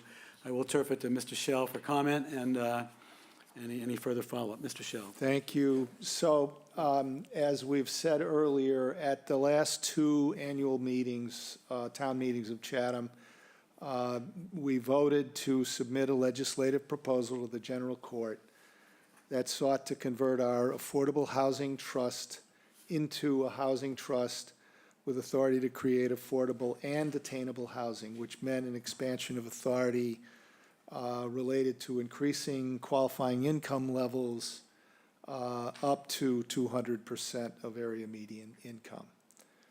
As part of that application, we included a proposed reconstitution of the board of the new trust to consist of 7 members, which would be to be selected by the select board, and that would consist of 2 sitting select board members, a member of Chatham's Community Housing Partnership, and 4 community members with expertise, a wide range of expertise, including expertise in education and experience in real estate, development, and financing.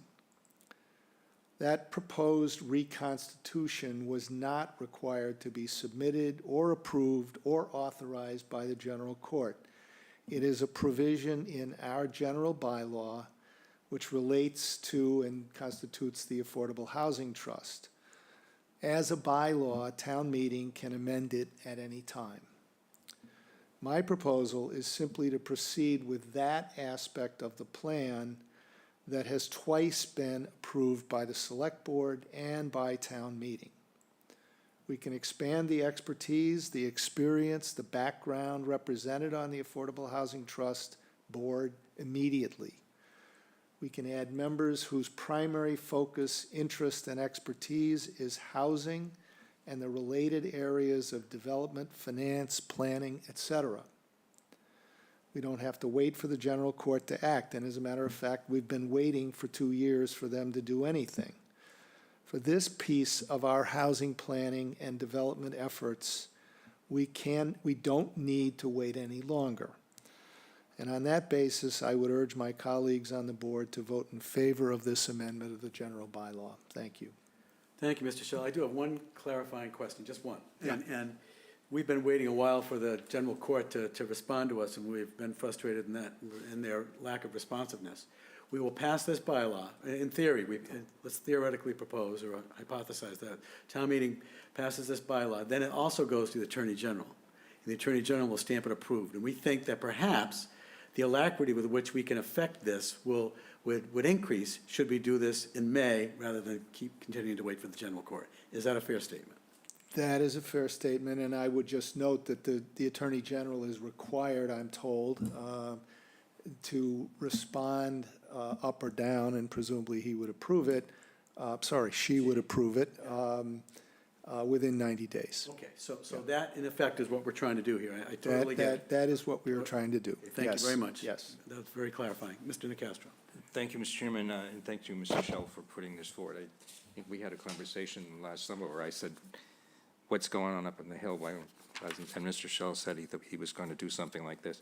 I'm very supportive of this. I just really had a question for Pat. Why did we include this piece in the legislation to begin with if it really didn't require the approval of the legislature? And what will happen to the bill up there? Will we have to amend it if the bylaw is approved? Pat, you still there? I see you. I am. Thank you, Mr. Chair. Mr. Nacastro, it's really a matter of timing. The bill on the legislature will become effective and will go into operation on the effective date that's set forth in the special act itself. This particular bylaw, as Mr. Shell has noted, will become effective upon approval by the Attorney General's office, whenever that may be. The AG is required to review and approve proposed bylaw amendments within 90 days.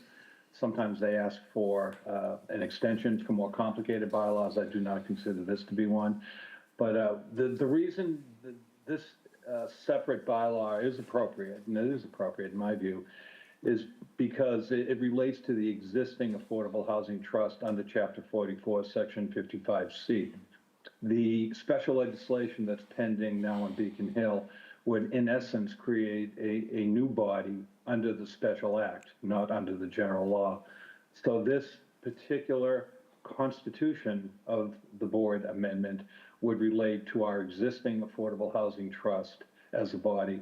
And should the special act be passed after the bylaw amendment and go into effect after the bylaw amendment, that would supersede our bylaw in its entirety. Thank you for the clarification, and I think it's important to move this along fast.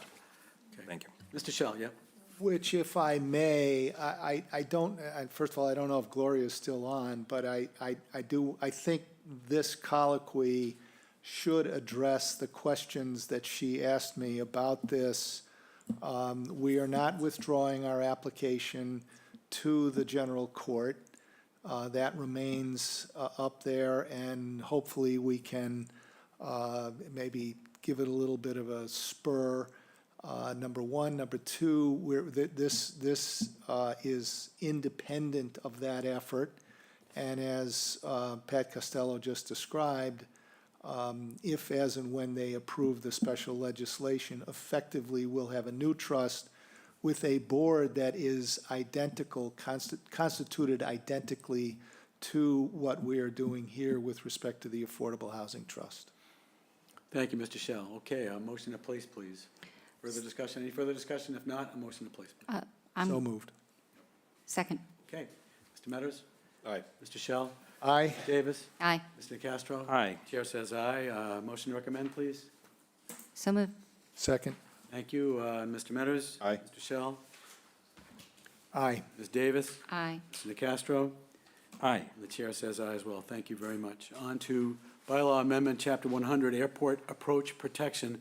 This is also a bylaw amendment suggested by Select Board Shell, so I will, Select Board Member Shell, so I'll turf it to him at this moment. Mr. Shell. So thank you. I'm going to put in for overtime pay here. Aha. So last fall, and I'm going to tell a little story here because I think it's important to understand what the evolution or origination of all of this is. Last fall, and this was in the middle of a story that goes back even before that, but essentially there was a meeting of the homeowners, 21 homeowners, more or less, around the airport with the Airport Commission, and the commission presented those people with an option for taking care of trees and other vegetation which is grown into the airport approaches, such that it constitutes an airport hazard for planes landing and taking off at CQX. An airport hazard is a defined term, and that's going to be relevant as I go forward. It is a defined term in terms of identifying a tree or other vegetation that has grown up into the approach at a defined level. So from the homeowner's perspective, the options that they were offered by the Airport Commission, and I say this with all due respect to the Airport Commission, they were not desirable. And frankly, understandably, they were not desirable. The first one, as you've heard before, if you've been here all evening, was to cut the trees and pay for the work themselves. The second option was to sell an navigation easement to the town, which would give the Airport Commission a perpetual right to come onto their property and trim obstructive vegetation on the homeowner's property, and oh, by the way, would also include a recorded easement, which some folks feel would be, and I think there's a legitimate reason for being concerned about the impact on the value of the property if that were the option chosen. And I have to say, I mean, those are not desirable alternatives. Recently, and I want to call everybody's attention to the article that appeared in the Chronicle a couple of weeks ago, which outlined exactly what this was all about that I'm about to describe. One of those homeowners submitted to the town clerk a petition article which will be presented to town meeting on the subject. It is legally required to be submitted. And quite simply, that petition asks town meeting to set aside $200,000 out of free cash to be used to absorb the cost of surveying and tree cutting of trees, of trees that are deemed to be airport hazards. And that decision is already in place. There's not an argument about what's an airport hazard or what isn't. That's already in place. And I would note parenthetically here that there was as good a description as any you can find in the Chronicle on the subject. Town council was asked and offered the opinion, and I think this is right, that even if this article were to pass town meeting without more by itself, it would not be effective to achieve its desired goal, namely relieving the homeowners of the cost of cutting or trimming their trees in the approach zone. I'm sort of reminded, and I know I shouldn't say this, but I'm reminded of something I read in history about circumstances where a condemned person was required to pay for the rope that was going to be used on him. This is a real Hobson's choice for people. And so at that point, I consulted with town council and with my colleague, Mr. Nicastro. Mr. Nicastro offered the ingenious suggestion that an amendment of Chapter 100, our bylaw, authorizing the Airport Commission to use the funds being reserved by the petition article, if it passes, might create a completed and valid administrative mechanism which would allow the Airport Commission to give the homeowners a third option, namely, let the Airport Commission identify the trees needing trimming or cutting, contract to cut the trees and absorb the cost, and pay for it itself, so that those funds would all come out of the funds authorized by the petition article. Now, I don't want to, I appreciate your suggestion, Dean. You deserve, I guess, most of the credit, at least for the idea. The rest of it you can blame me for. And from my perspective, in fairness, I wanted the Airport Commission to have the ability, not the requirement, but the ability to say to homeowners, we want these obstructions removed for safety reasons and for the good of our community, but we will absorb the cost of requiring that it be done. And I think that was the intention of the gentleman who submitted the petition article in the first place. All of this, everything, of course, is going to be subject to the affirmative vote on both the petition article and the proposed bylaw amendment. There's no other purpose, intended or otherwise, and there is no other effect, intended or otherwise, of this proposed bylaw amendment. And I know there's a lot of distrust out there. I know there's a lot of concern that there's something going on under the radar. There is nothing. The Airport Commission has absolutely nothing to do with this other than if these two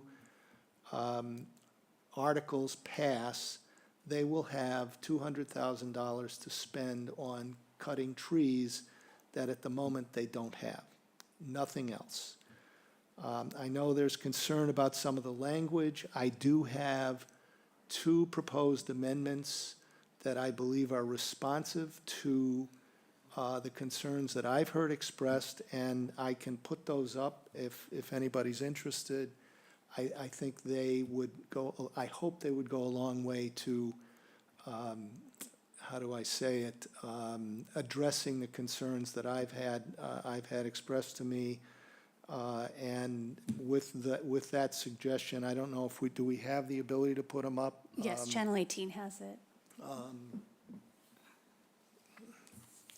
Essentially, all I am proposing to do, if I can find it, is, well, I can't see it here, but I'm going to change the word necessities to difficulties, and the Right here. there it is, okay. The reason for that is the hardships and difficulties, that is language which appears elsewhere in Chapter 100.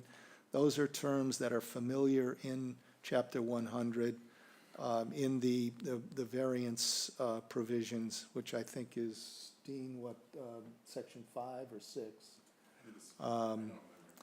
And I have eliminated the language located on properties in the vicinity of the Chatham Airport. I know that was a great concern to people. We don't need it because we can simply say that we are talking about trees or other vegetation that constitutes an airport hazard.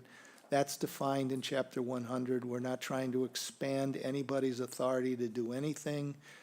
And finally, I will just say that this is merely an option that's available to the Airport Commission. They don't have to use it if they don't want to. I understood the comment about requiring them to do that. I think this is their enforcement and administrative responsibility, and that's all this bylaw is intended to do. And on that basis, I would strongly urge my colleagues to vote in favor of the proposed bylaw amendment. Thank you. Thank you, Michael. Mr. Nacastro has his hand up as at least partial author of this. Thank you, Mr. Chairman. I appreciate Mr. Schell's reference to me. I did throw this as a suggestion to him because I felt he was in a legal predicament. I think that was the phrase I said. I didn't guarantee that I would support it, and I didn't draft the language, but I think the language is pretty well drafted, and I think the amendments that Mr. Schell has put forward will go a long way to addressing some of the concerns. I just want to say a few things. No, please. Yeah. When the idea of aviation easements was first presented a couple of years ago by the chair of the Airport Commission, I and others on the board advised the Airport Commission to avoid aviation easements as much as possible and use the bylaw, which doesn't impose an encumbrance on the property. And I also said that they should find a way to, and I think I used the word compensate people, but I want to take that word back because compensation to me as a former eminent domain attorney in the Attorney General's office is an eminent domain term. But that there should be some town recompense, some recompense from the Airport Commission. The problem is we have a town bylaw, Chapter 100, that directs the property owner to remove the property at the request of the Airport Commission and puts the onus of funding that on the property owner. That's what it says. You can argue whether the variance provision, and Mr. Schell and I have discussed that, allows for that. But so I said, okay, let's take a look at the bylaw and see if we can amend it to allow for the town or the Airport Commission to pay, go out and do the work, which is the most efficient way of doing it, rather than having. I don't want to talk about the petition article. It's not before us tonight, unfortunately. It's before us next week. But the system of having the Airport Commission go out and hire someone to do this uniformly, rather than having multiple parties hire tree surgeons to go out and do this work and submit receipts for reimbursement, and that to me makes a lot more sense. The only concern I have, and Mike alluded to consultation with town council, and I don't know whether the town council's opinion has been released, but I'll avoid specific reference to it. But Pat's on the line here. I want to ask a question, Pat. If this were to be adopted, and this language, I think, is designed to get around things like the anti-aid amendment to the state constitution and avoid, a legitimate taxpayer suit, I think. You have a state law that prescribes a process that is recited in our current bylaw in Chapter 90, Section 40F, which says that a town can adopt a bylaw to regulate trees and basically force the cost of tree removal or tree trimming upon the property owner. And that appears to be what the town of Chatham did back in 1958. That's how far back this bylaw goes. if this, if this bylaw language were adopted by town meeting, approved by the Attorney General, to implement it, would an article, a funding article that is tied into a reimbursement process where the property owner submits receipts, as opposed to a simple article that says the town of Chatham appropriates whatever, 200,000, whatever, for the airport commission to proceed under Chapter 100, under their authority in 100. Would the more complicated article fly? Would that, because that's what's in the petition article.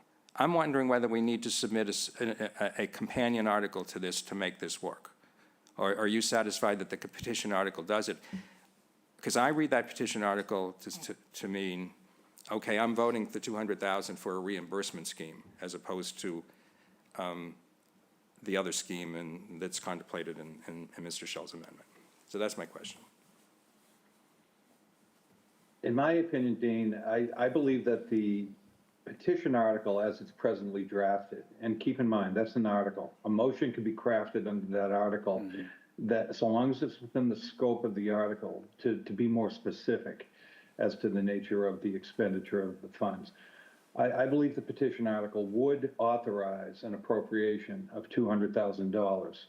The only issue I have with the article is that I think it's directory in nature. I don't think it would be mandatory in terms of directing or requiring, I should say, the Airport Commission to reimburse folks. I think the far easier way to address this situation is that which Selectman Schell has proposed, to adopt this amendment to the bylaw, which is entirely consistent, in my view, with the provisions of Chapter 90, Section 40F. The Airport Commission does have the authority to remove these trees. The proposed bylaw amendment clarifies and provides more definitive terms to that right, and with funds appropriated under the petition article, should that be approved, I think the Airport Commission could exercise its rights then under this proposed bylaw amendment to remove the trees itself without getting involved in reimbursing private property owners, which I believe in and of itself could raise other issues. So should someone be prepared to offer a particular type of motion under the petition article? Well, obviously the petitioner controls his article, but we could certainly, the town could offer assistance or prepare a proposed article for the petitioner's review if it meets his desires. Okay, okay, thank you, Mr. Chairman. Does that satisfy you, Dean? I mean, Yes, I'm going to support that. yeah, okay. Any other comments or suggestions? I think it's a great finesse. I thought the petition article is a great idea as well. Our funding source is via the petition article, if you will, and they're allocating free cash. I had a question about where we get the money, and now I understand. When I first read D under this, then it's sole and absolute discretion, I was like, oh, I echo kind of some of the sentiments I heard this evening, but now I understand that it needs to be in its sole and absolute discretion. Otherwise, it's going to be a miasma of, I don't want that tree cutting down, I don't want this one cutting down, blah, blah, blah. So anyway, I'm really good with it. I think it's a really, really, really smart way to go about our business.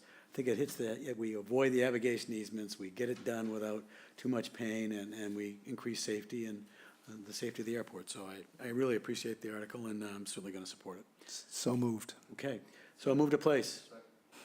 Okay, Mr. Metters. Aye. Mr. Schell. Aye. Ms. Davis. Aye. Mr. Nacastro. Aye. And the chair says aye as well. A recommendation, please. I will move to recommend the article. Second. Super. Mr. Nacastro. Aye. Ms. Davis. Aye. Mr. Schell. Aye. Mr. Metters. Aye. And the chair says aye as well. Great, thanks, thank you, great job.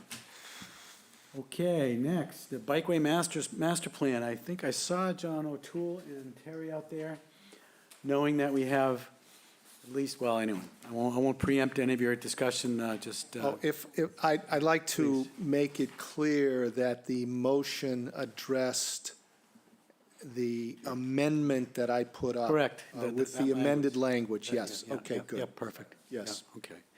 So I see we have both John O'Toole, Chair of the Bikeways Committee, and Terry Whalen as well on this evening. We know we have seen the suggested connector and et cetera, so we have that kind of background. Just what's cooking with the easement, I guess, is what we ought to be addressing this evening. So after you, Mr. O'Toole and/or Terry, whichever would like to take the lead here, please. I think we should let Terry take the lead on this. Terry, go. Yeah, thank you. Again, Terry Whalen, Town of Chatham, and on behalf of the Bikeways Committee this evening. In your package, you have some background on basically a request for a permanent easement across 1674 Main Street for 225 square feet. And this essentially would provide the ability to complete a project connecting the George Ryder Road on-road path to the multi-use path that was constructed as part of the West Chatham Roadway Design Project. So the article has been reviewed by council as drafted, and I can defer to John on any of the rationale or the project planning. I don't want to diminish all the hard work they've done and great job getting this as far along as they did. But essentially, the article is for, again, acquisition of a permanent easement for what the so-called connector. So if I might, it's on the east side of George Ryder, the east side going from, across from Missouri's Shell Station up to the connector, if you will, up to the bike path that's going towards, when you're going towards the airport on the right. How wide is the easement that you're suggesting, John and Terry? The exact width, but it's in the third graphic in your package. Yep. It's a small triangular area. Yep. What is needed, so it's again 225 square feet. I'm not sure I get the scale where I am right now, but it's 225 square feet plus or minus. So the sidewalk there is 6 feet, so it's looking like max of 7 feet. Just proportionate, but I can get you the precise. And we need the easement, Base and we need the easement along Ocean State Job Lots property. Is that correct or not? Yes, that is correct to complete the project as it's scoped right now. And again, if John wants to chime in on more rationale, I would defer to him on that. Well, I think it's a great idea and it's much needed. I traverse that area on foot a lot and pretending to run and jog, and it's really much needed. Mr. Nicastro has his hand up. Yeah, I just wanted to ask, you mentioned you've had some conversations with the owner of the Ocean State property. Where do those discussions stand, and is there a fiscal note for this yet? There's still, so I'm waiting to hear back from the legal department of the owner of the property. Mm-hmm. So we're still, we're hopeful, we could be on the lower end of, either a gift or a nominal amount. I did talk with the finance director, and, we're looking at if the taking, on the order of the dollar value would be under $2,000. Okay, thank you. Any other issues or questions on the bikeway connector? Move to place. Second. Second. Oh, you said I second. did, I seconded. Mr. Metters, what say you? Aye. Mr. Shell? Aye. Ms. Davis? Aye. Mr. Castro? Aye. Chair says aye. Motion to recommend, please. So moved. Second. Mr. Metters? Aye. Mr. Shell? Aye. Ms. Davis? Aye. Mr. Metters? Mr. Nicastro? Aye. And the chair says aye as well. Thank you, guys. Great job, and good luck with Ocean State. I'm sure they'll be understanding. Can't wait to have that connector. It's great. Great, Next- thanks. And I just want to thank John for his great Yeah. work on the explanation. Yeah, John, great leadership on the Bikeway Committee. You've done a great job there, and as your entire committee, really improved the bikeways in Chatham. This is going to be a great addition. Thank you very much. Thank you very much for those kind words. You bet. Next item on our agenda is consideration of a bylaw revision to add the consultation of the Shellfish Advisory Committee to Waterways User Fee Revolving Fund. This is, I thought Mr. Davis did a very nice job earlier this evening in addressing this issue and gave us a great history on the etiology of why the Shellfish Advisory Committee is not consulted when waterway user funds are expended. And I turf it to my fellow select board members. I have a definite opinion on this, and I would like to hear from Ms. Davis. Thank you. The reason why I brought this up was that I had conversations with Mr. Davis. Mr. Davis and I share a last name. We're not related. But I think he laid out a really good the history of how Shellfish Advisory was left out of this process. And basically what this is all about is simply equity, oversight, and transparency. And with an increase in the WOOF fund, I think it's even more important. And with a change in our capital projects funding sources that have been depleted even more when they're looking at 95 Bridge Street as a large project, an important one for the Shellfish community, which they represent. So that's as simple as is. I want to be brief. I don't think this is a big debate. I feel it's a no-brainer that everybody would support it. Mr. Castro, then Mr. Meadows. Yeah, I'm going to support this for the reasons that Shireen and Mr. Davis made. I just had a question. This is not a bylaw per se. This is simply a town meeting vote that established the WUF fund. Is that correct, Joe, or whoever? It doesn't look like it's drawn up as a bylaw amendment. You're right.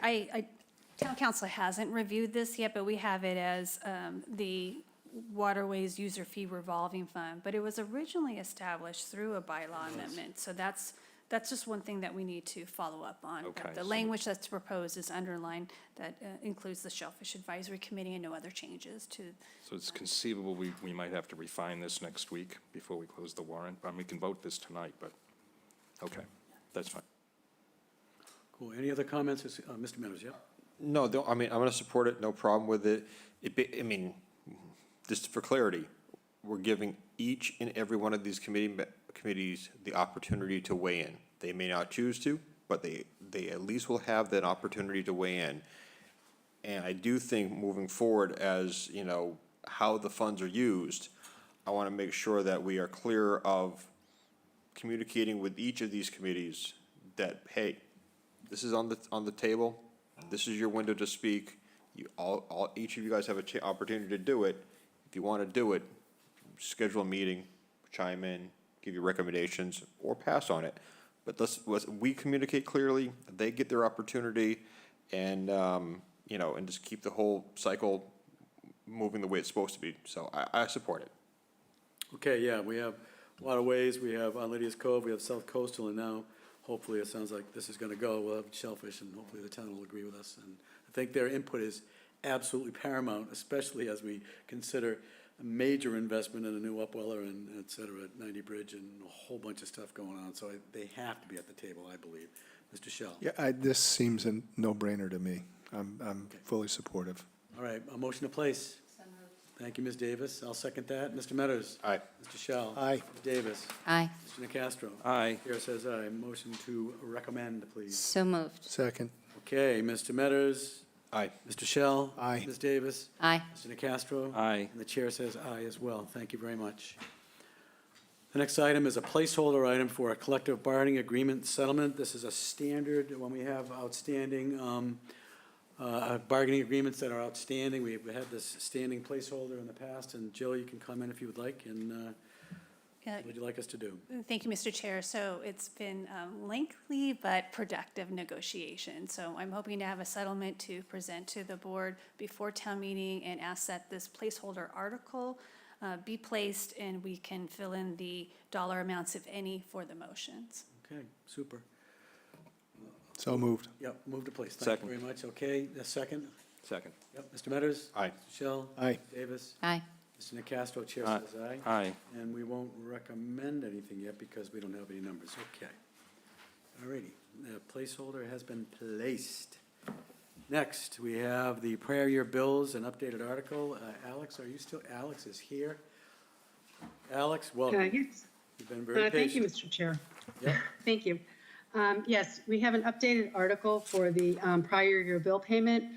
You did vote to place this and recommend it at a lesser amount a few weeks ago.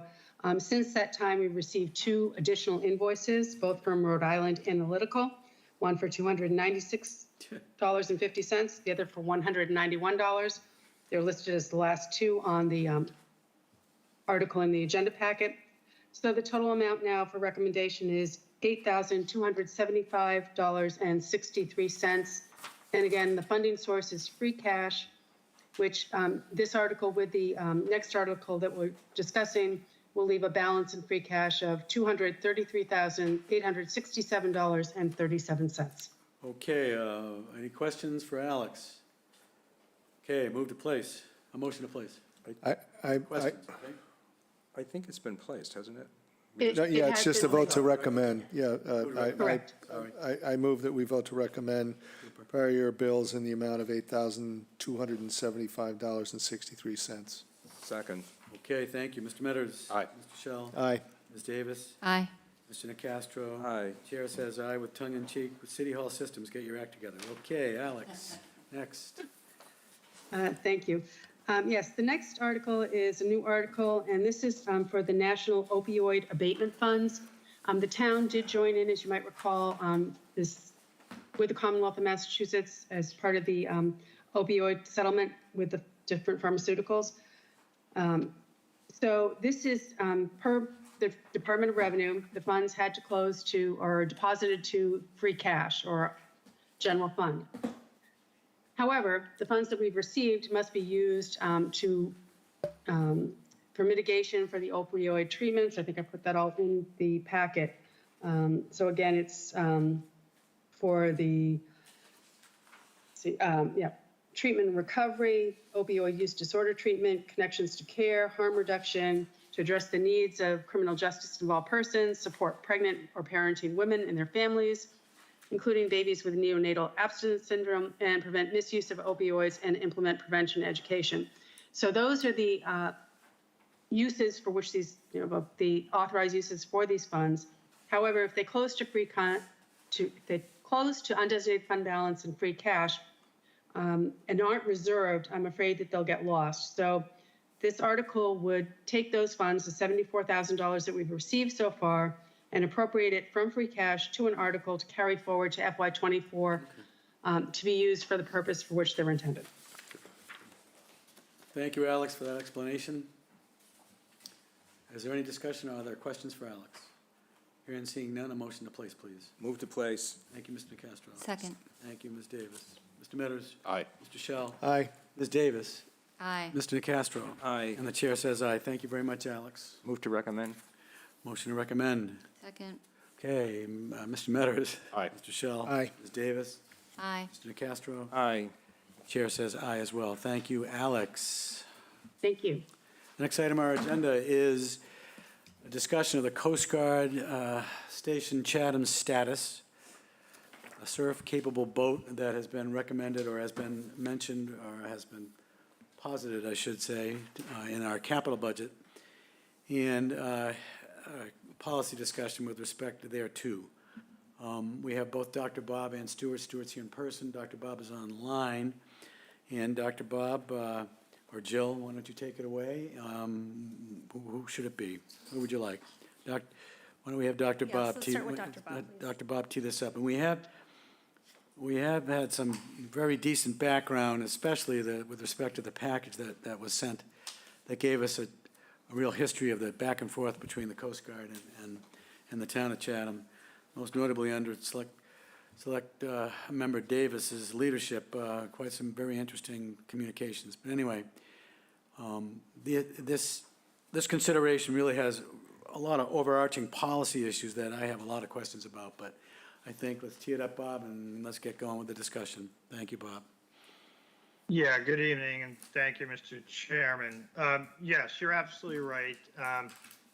We did bring this forward to you because there are significant policy discussions. As the board is aware, and as we included in the packet, there has been significant back and forth between the Coast Guard and the town over the last number of years regarding the changes that they have made to Station Chatham, mainly the downgrading of the station initially from a surf station to a heavy weather station, and then subsequently from a heavy weather station down to what's known as a multi-mission station.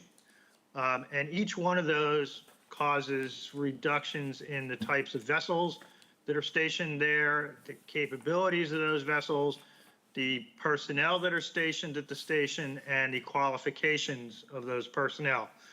And so basically, even though the Chatham bars, and as you know, we have 2 Chatham bars now that get quite a bit of use from both recreational and commercial boaters, and significantly, depending on the weather conditions, the surf conditions on those bars can be fairly dramatic.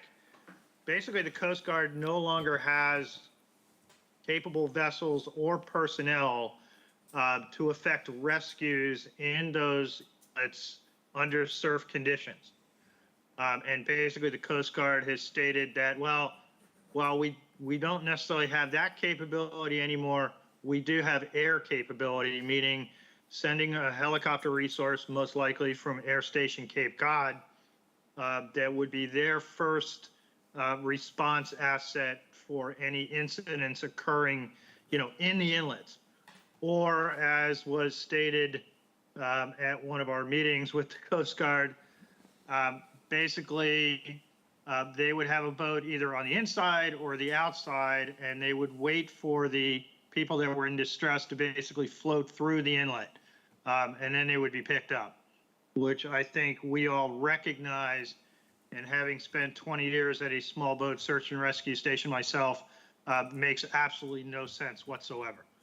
So we had those ongoing discussions with the Coast Guard. We did cooperate with them to gather additional data on the surf conditions at the bars, because one of the premise that the Coast Guard was working on was that the conditions in Chatham didn't warrant a surf station designation, that the seas and all in the bars didn't meet what I would call basically an arbitrary criteria of having surf conditions, for a certain number of days in a year.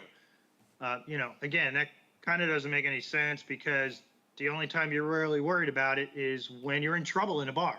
And you don't care whether those surf conditions occurred 5 days in a month, 10 days in a month, 30 days in a month. They're occurring on the day you're in trouble, and that's when you want, somebody to be able to rescue you.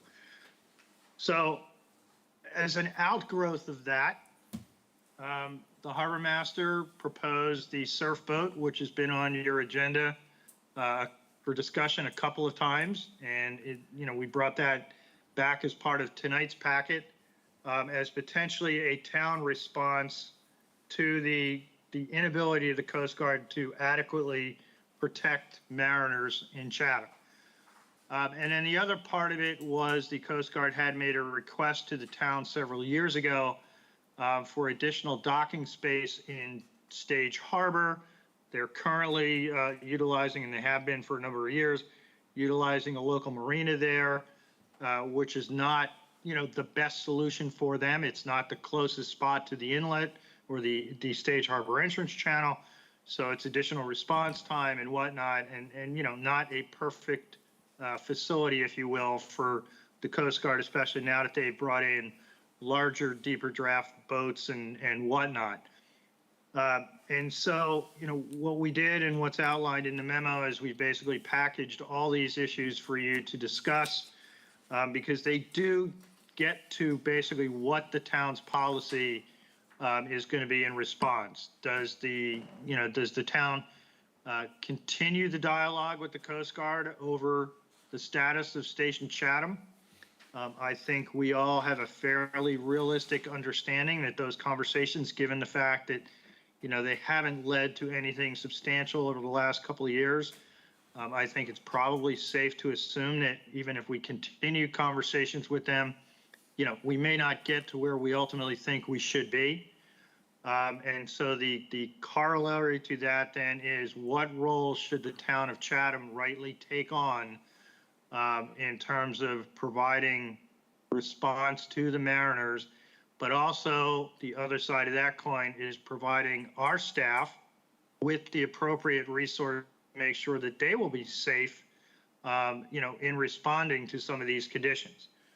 We are very fortunate with a well-qualified harbor master department. As you're probably aware, our Deputy Harbor Master Holm, again, spent years with the Coast Guard, including a stint as the officer in charge at Station Chatham, so he was intimately familiar with the surf conditions here, as well as serving on several committees at the Coast Guard level dealing with surf issues. So, we're fortunate that we already have people on staff that are very familiar with these kind of conditions and how to operate in them, what kind of training is necessary, and those sorts of things.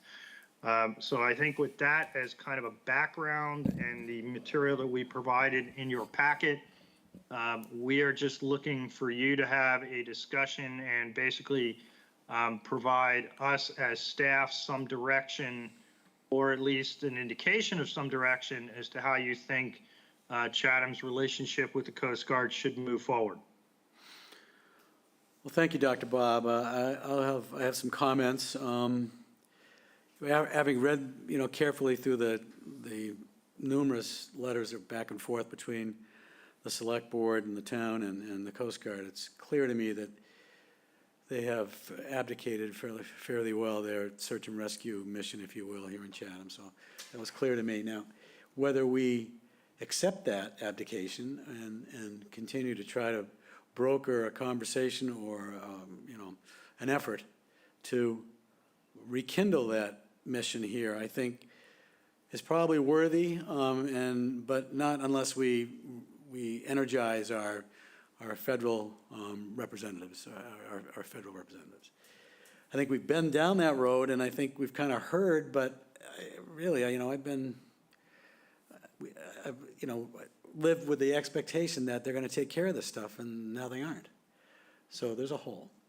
But I have deep concerns about policy issues on the part of the town in taking on this piece of business. I have liability concerns. I have boundary concerns. I have deployment concerns. I have talent concerns. I have, are we gonna service the tip of Monomoy, the RIP's there? Are we just gonna do the two inlets? Are we gonna do Pleasant Bay? Are we gonna, if I need a tow in, I get another boat to tow me, or I call Tow USA, but we're talking about boats that capsize in the North Way or the South Way. I mean, where do we begin and end? How do we staff? How do we deploy? I understand there's a hole. I get it. I get there's a hole. I get it. But I don't know how we go about this business. This is a lot more complicated than our buying or allocating $250,000 to a surf boat, and I think with the expectation that we would get grant funds. But there are I have a lot of questions, and I'm probably not ready to vote for the surf boat yet, but without those policy questions being answered, but I'm preempting everybody else's conversation, but I thought long and hard about this one and was really careful in reading what the Coast Guard said back to us, and, we have a hole. We certainly have a hole at present. I'll be quiet there and then turf it over to the Select Board. Mr. Metters, and then down the row, I guess. But No. I mean, we've had several dialogues in person with their various, representatives of the Coast Guard, and it's clear the relationship that and the services that we've expected from the Coast Guard are shifted drastically.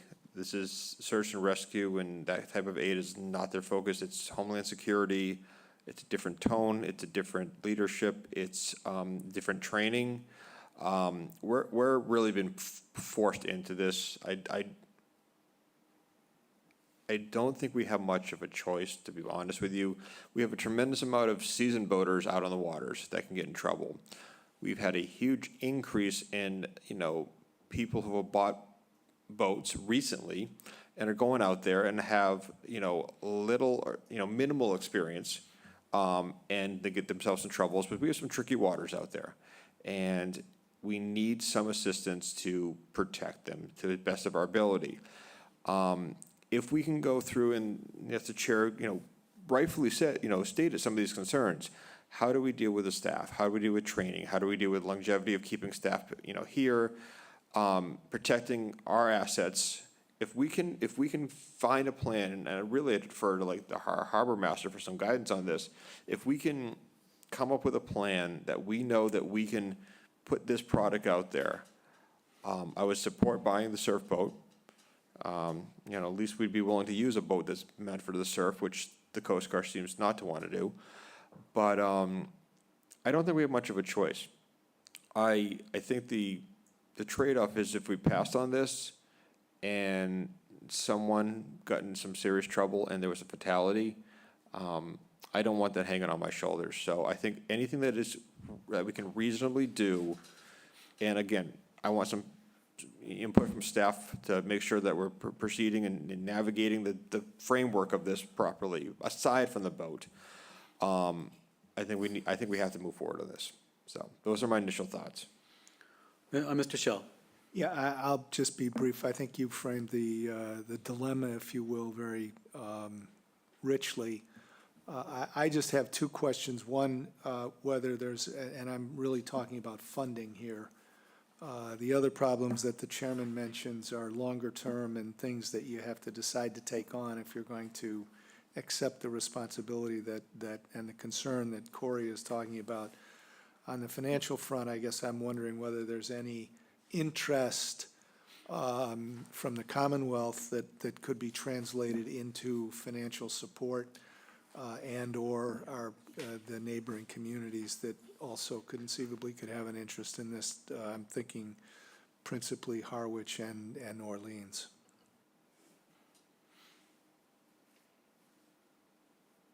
Comment, anybody? Stuart, do you want to talk about the contact you've had with the neighboring harbor masters?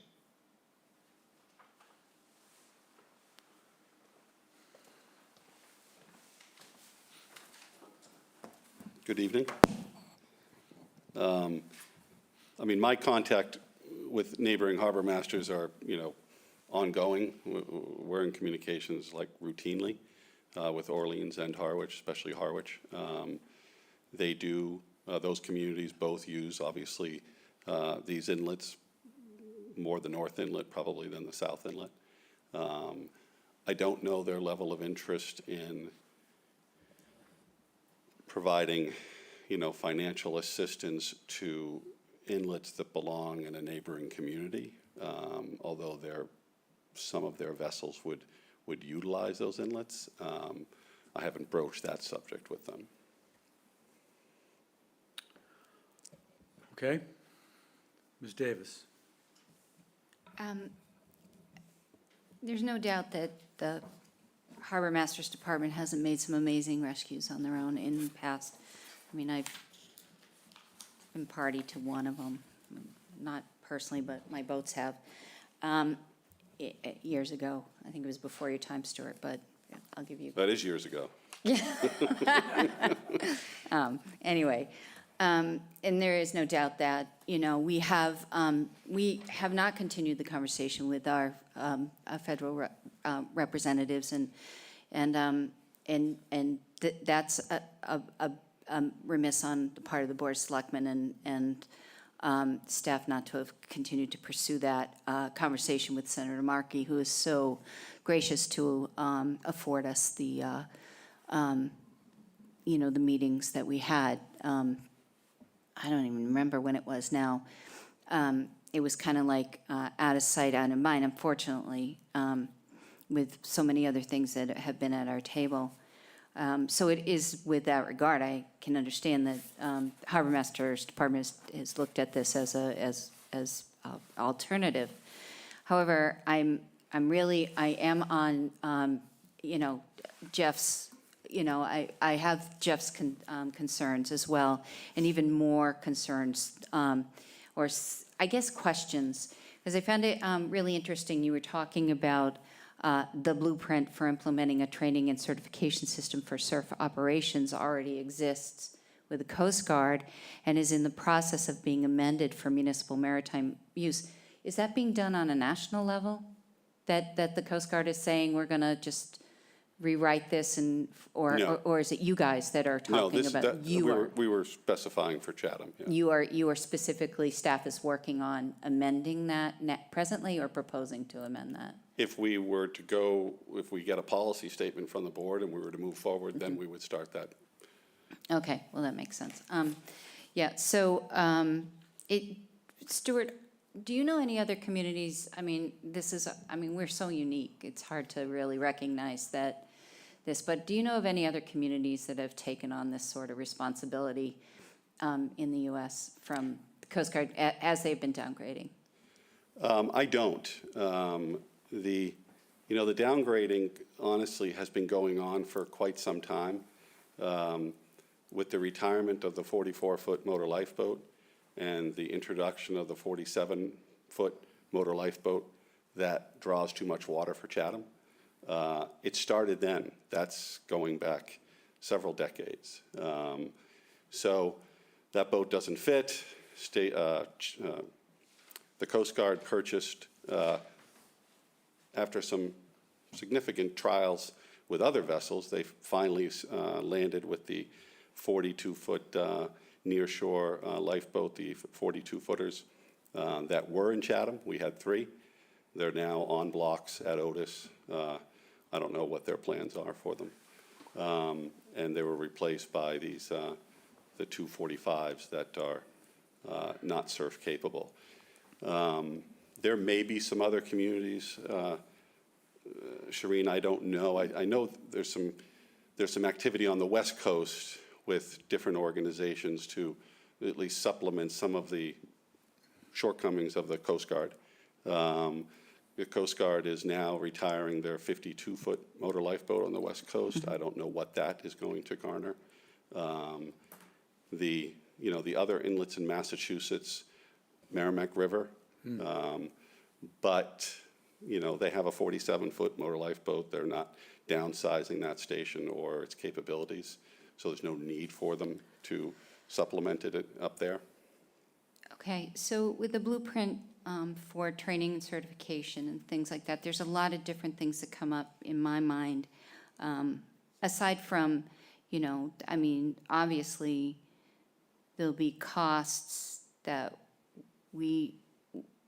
I guess the town manager, everybody would need information. I mean, is this going to create a pay grade and a job description that is a specialty to the town? That's something. What are going to be the training costs and the specialty gear? You see the Coast Guard has all that.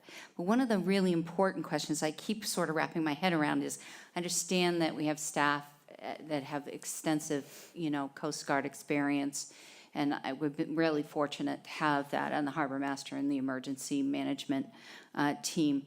But what will be the qualifier for staff we're creating and quantifying our own certification program. What is going to be that? What is going to be that qualifier for staff? And what is that liability and risk? What are going to be the hours of operation? How many people are going to have to be on staff? Are we surf capable ready at 24/7? There's a lot of questions here. And I think it's fascinating to go through this process. I just don't think I can make that decision up within the next 2 weeks, honestly, because we're in an interesting place in this community.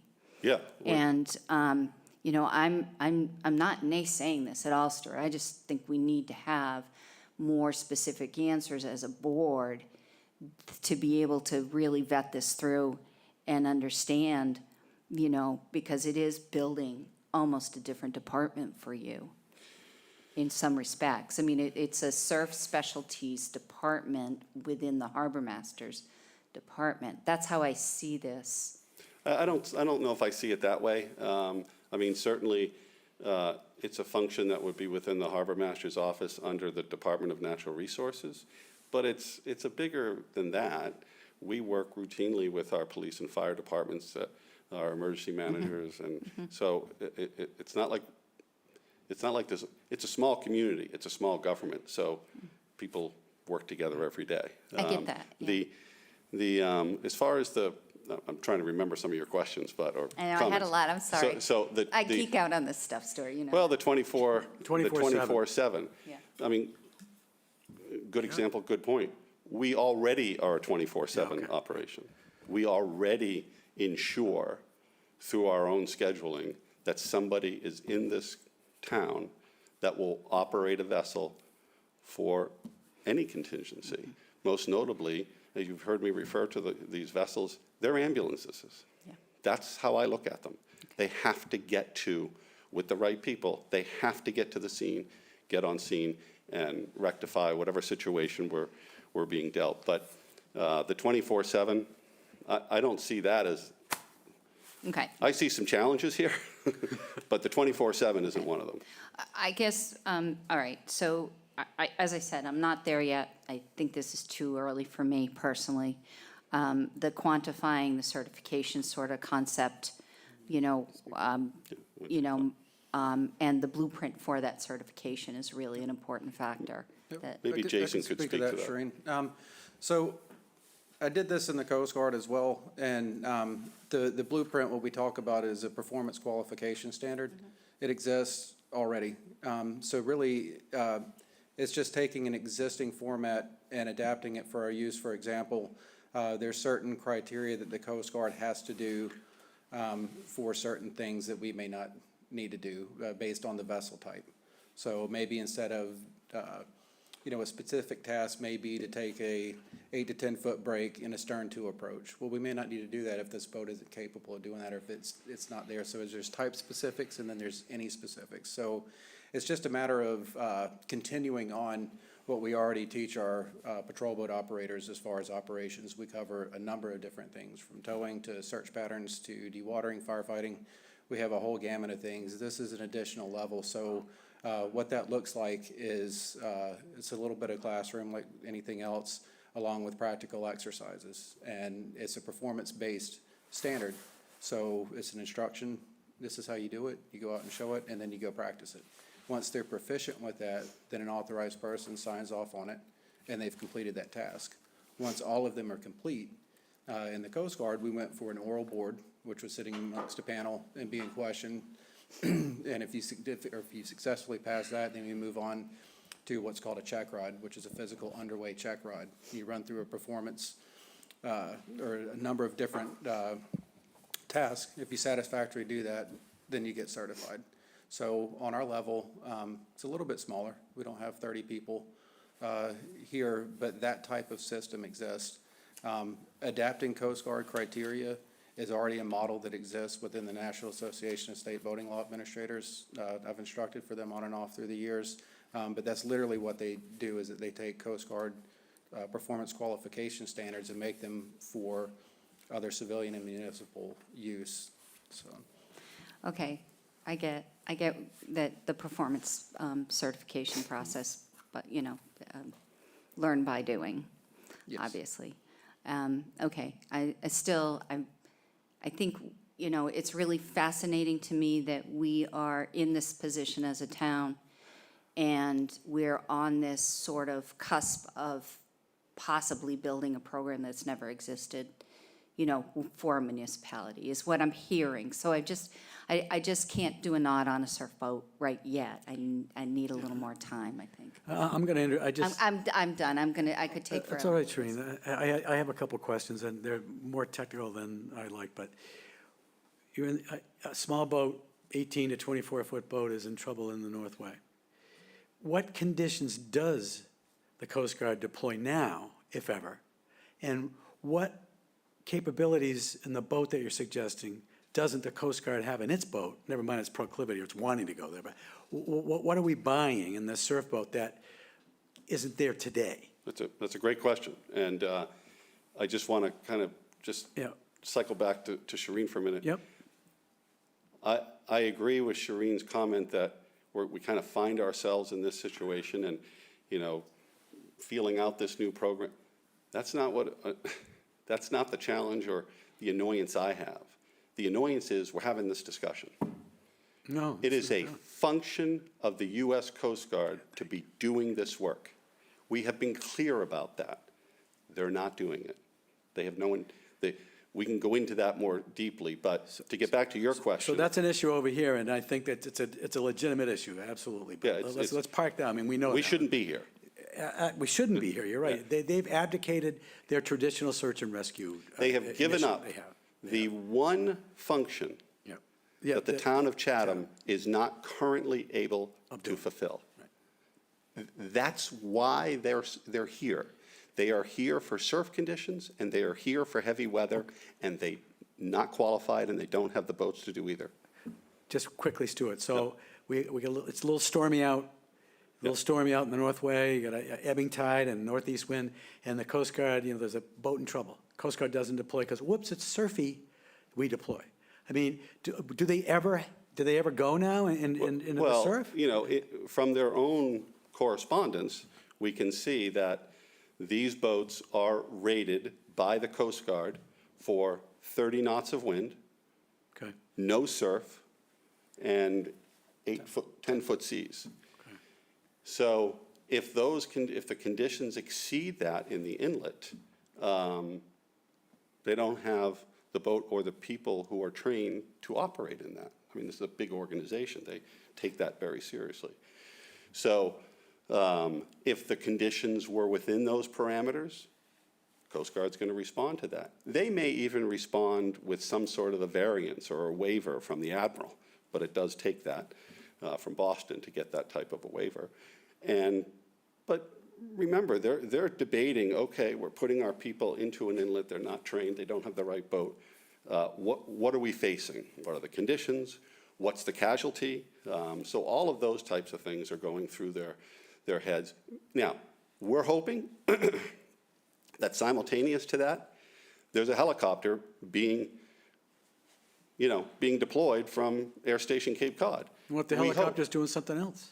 Well, what if it's up in northern Maine, Right. where they patrol down to New Jersey? It's a big area. I interrupted you, I'm sorry. But No, the that's fine. helicopter's coming, okay. So,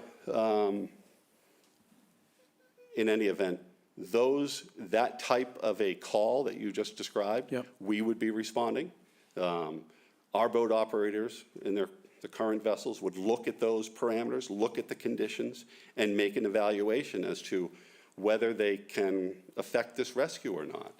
Is it an outgoing tide? Is it a flood tide? Is there who's coming after me when I get in trouble?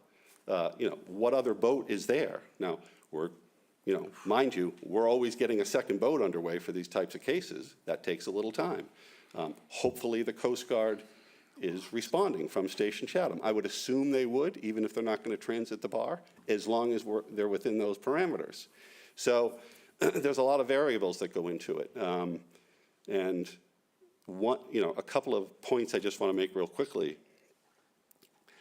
I don't know of another solution other than, without being callous, doing nothing. That's not responsible. So we have to make some sort of a proposal to affect this challenge that we've been given by default. It's not a position that we're particularly thrilled with. But if someone else has another solution, well, I'm perfectly willing to listen. Yeah, I got you, Stuart. Okay, Dean had his hands up, and then Corey will go to you. Thank you, Mr. Chairman. Just a couple of questions.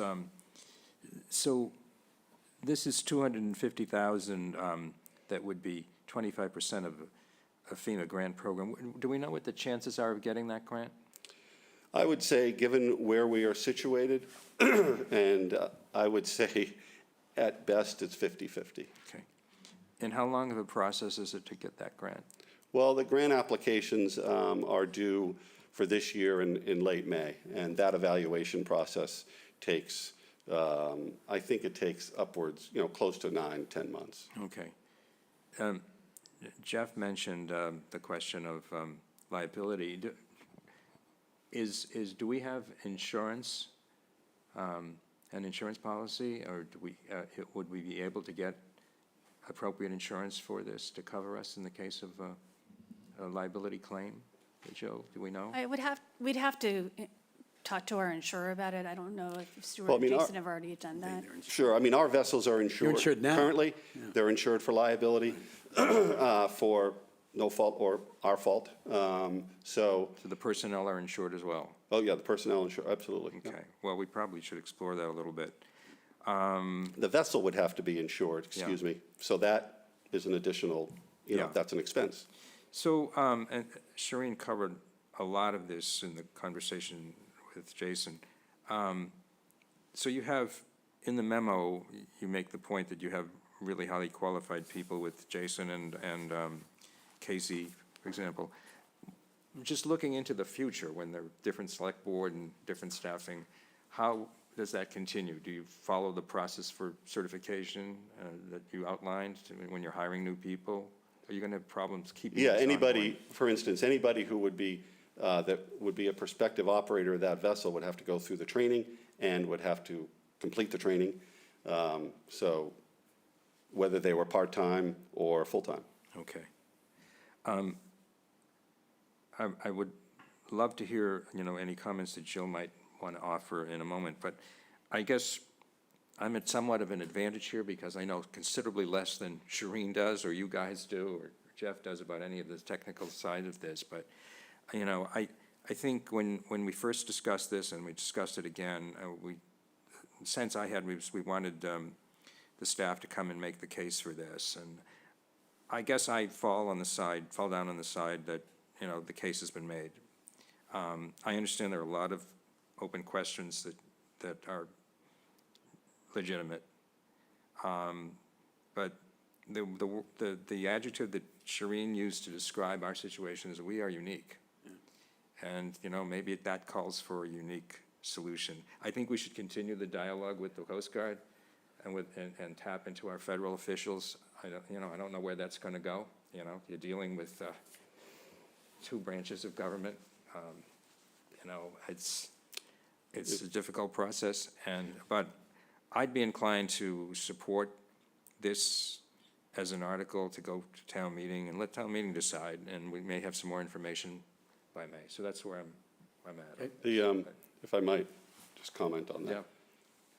Because it kind of was touched on, but the process for obtaining this grant is not short. Yes. It takes a while, and then you have to build the specifications, which we've largely done. Fortunately, they make a boat already for this, but it has to be built. They don't have them on a lot somewhere.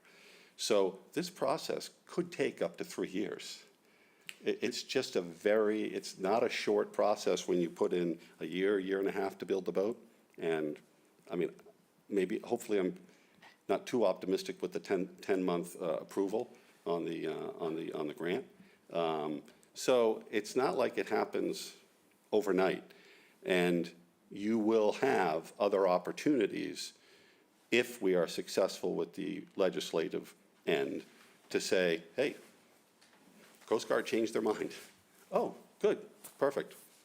We're not going to sign the contract to build this Okay, we boat. will not have had to expend the money yet. The only effort you would have done is administrative. So Okay. it can all be, Okay. there are other opportunities, I guess I'm saying, where if we are successful, and I truly hope we are, that's more of a hope than anything else, but I do hope we are, we'll be able to say no. Okay, thank you.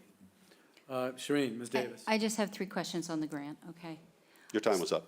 Yeah, it's Thursday. On the grant itself, is the $250,000 a requirement of a match for the grant? It's a 25-75. And they require you to show that match before you, as you, I don't believe they do. Okay. But what we've been Okay. told is you're much more likely to get it if you have the money in hand. how do you prove the money is in hand? By just the approval of town meeting? Appropriation, yeah. Appropriation, okay. Number 2, the process is on 9 to 10 months before approval. That's what you're saying, somewhere around 10 months. In the grant language, did it say anything about how long the grant lasted? What was the life, like if a grant is approved on fiscal year, July 1st, you must implement that program within a year. Like, how long is this to get that implementation done? How long do you have?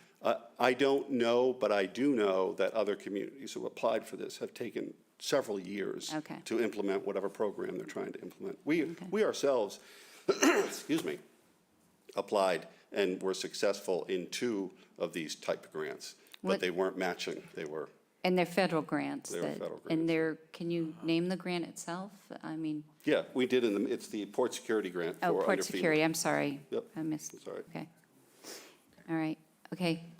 That's kind of helpful when you're trying to understand, like, is it necessary to go for town meeting, this town meeting, or do we have some time as they go through the idea of getting the application process put together and then vetted? I mean, we have arguments here in town that could, I mean, if the match is not, like, I would find out if the match is an appropriate, has to have already appropriation, but to know that the town itself has a good bond rating with appropriate monies,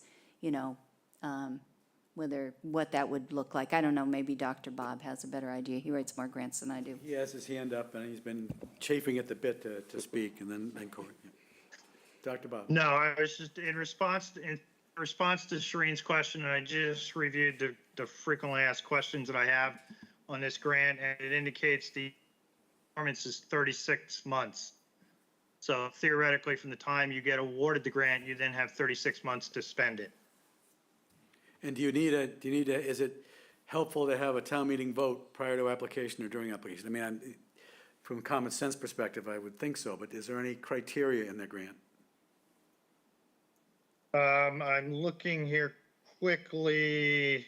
I don't see anything specifically in the packet that I have.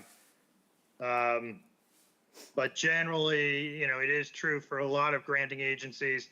If you have the town's share in hand, either by appropriation or physical cash, that is taken into account, does help your case, if you will. Okay, thank you, Dr. Bob. Cory. All right, couple of things.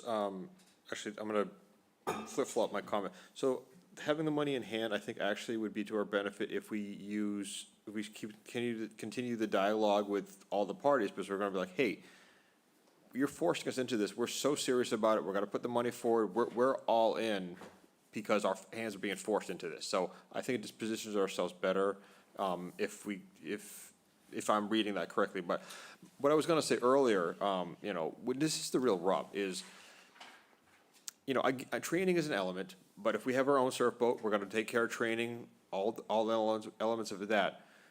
But the Coast Guard has assets that per manufacturing standards are rated to be used above what the Coast Guard has decided their internal policy will be used for. That's correct. They have the vessels. Here in Chatham. In Chatham, right here, that can be used for this purposes.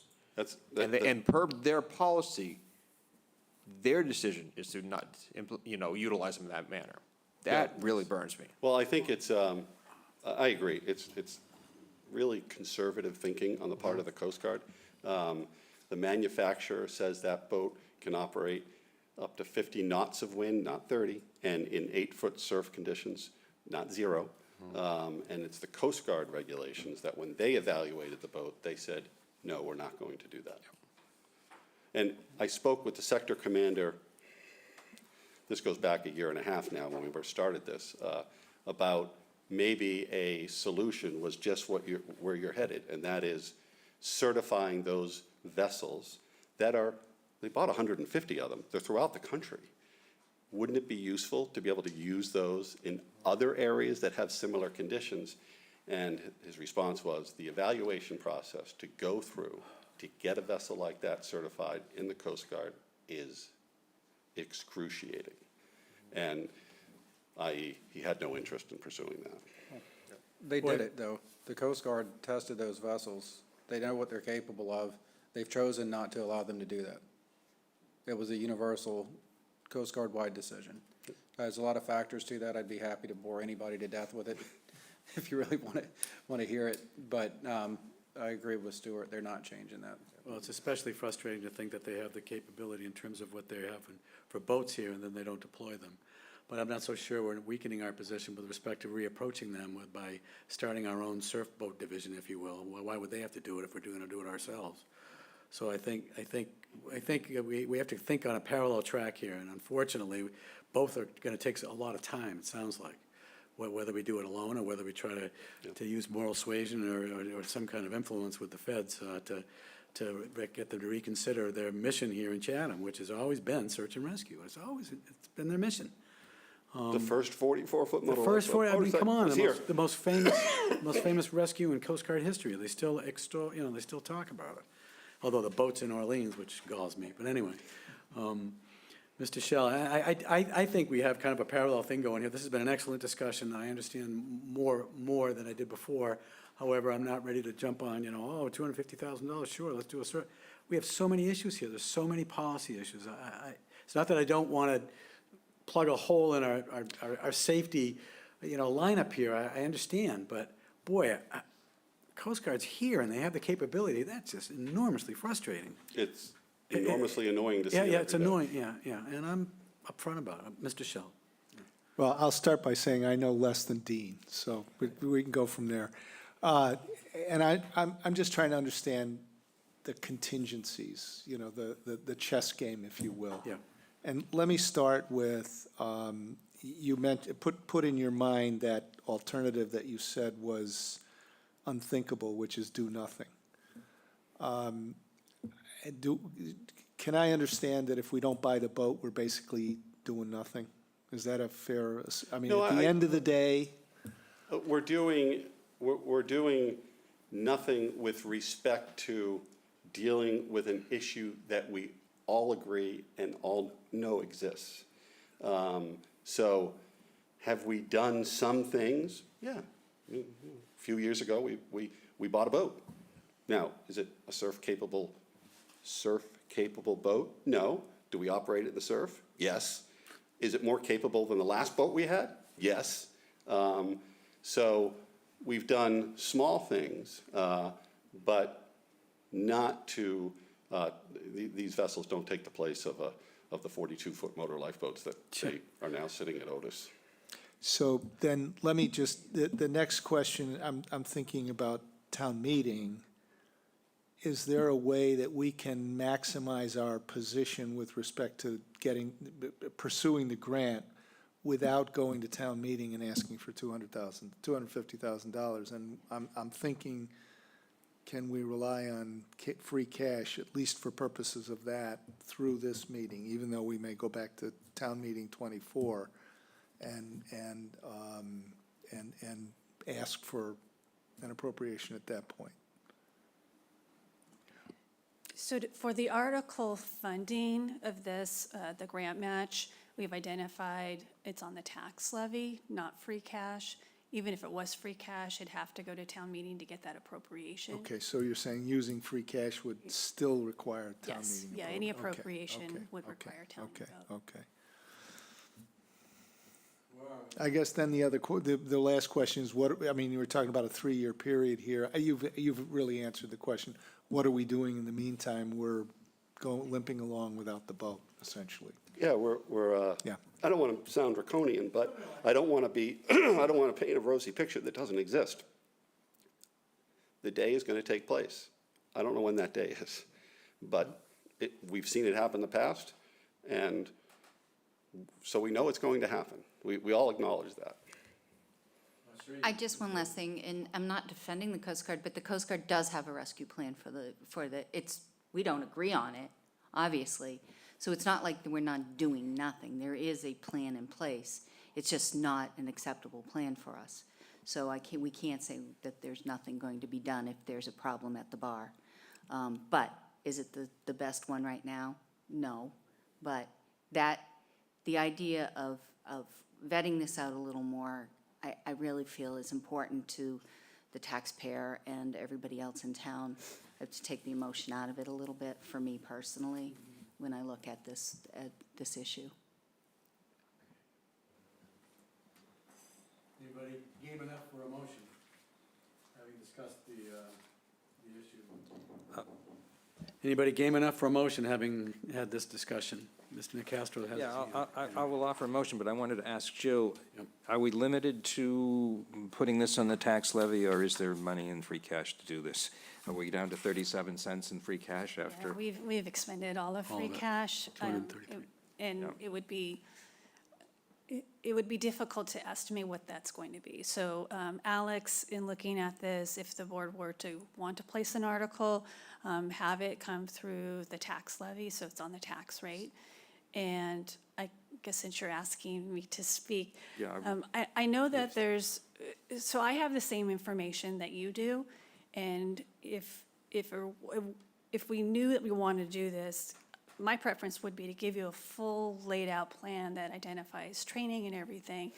But this is a grant application and it's 25%, which is $250,000. So at some point, there would be a replacement of this boat and it's the burden on future taxpayers. But nothing's guaranteed.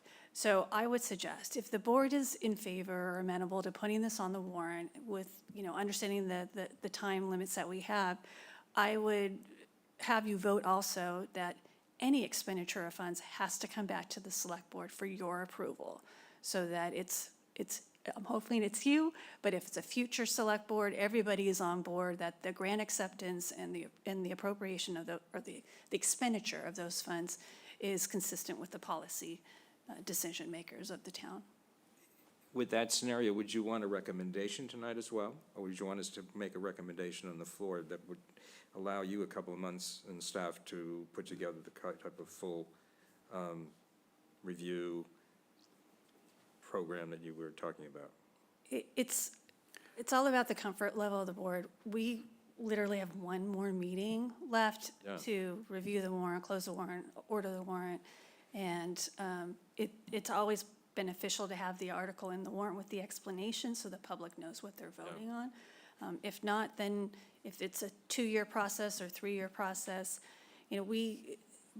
Bob has arranged for a call with Jeff Pike, depending on the board's vote, just who has more experience with these type of grants to figure out, what can we do to be successful.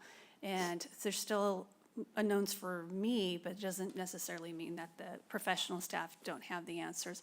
I like a policy procedure in place before I ask you to vote, but its time is of the essence. Do we know if this grant, sorry, I just didn't mean to jump in, but do we know if this grant requires a policy procedure or it's just a capital grant?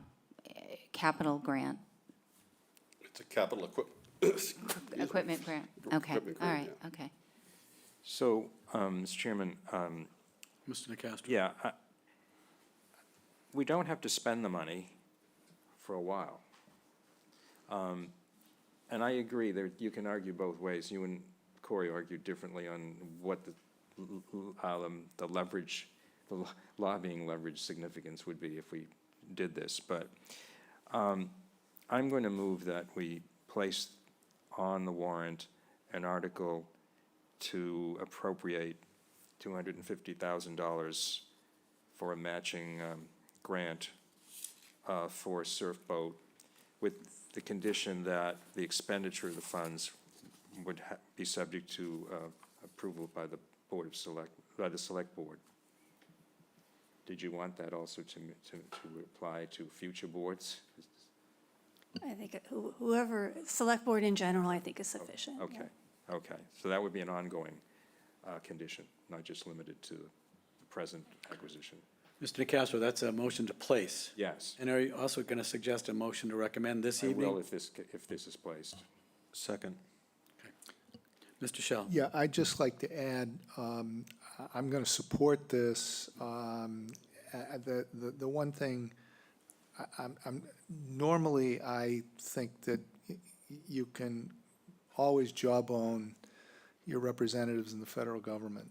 With respect to this, I think we should be going into, and one of the reasons I'm supporting it is I am very pessimistic that we're going to get any relief from the federal government. And I think we should, everybody can make up their own mind about that, but I'm not at all optimistic that we're going to get any help there, short-term or long-term.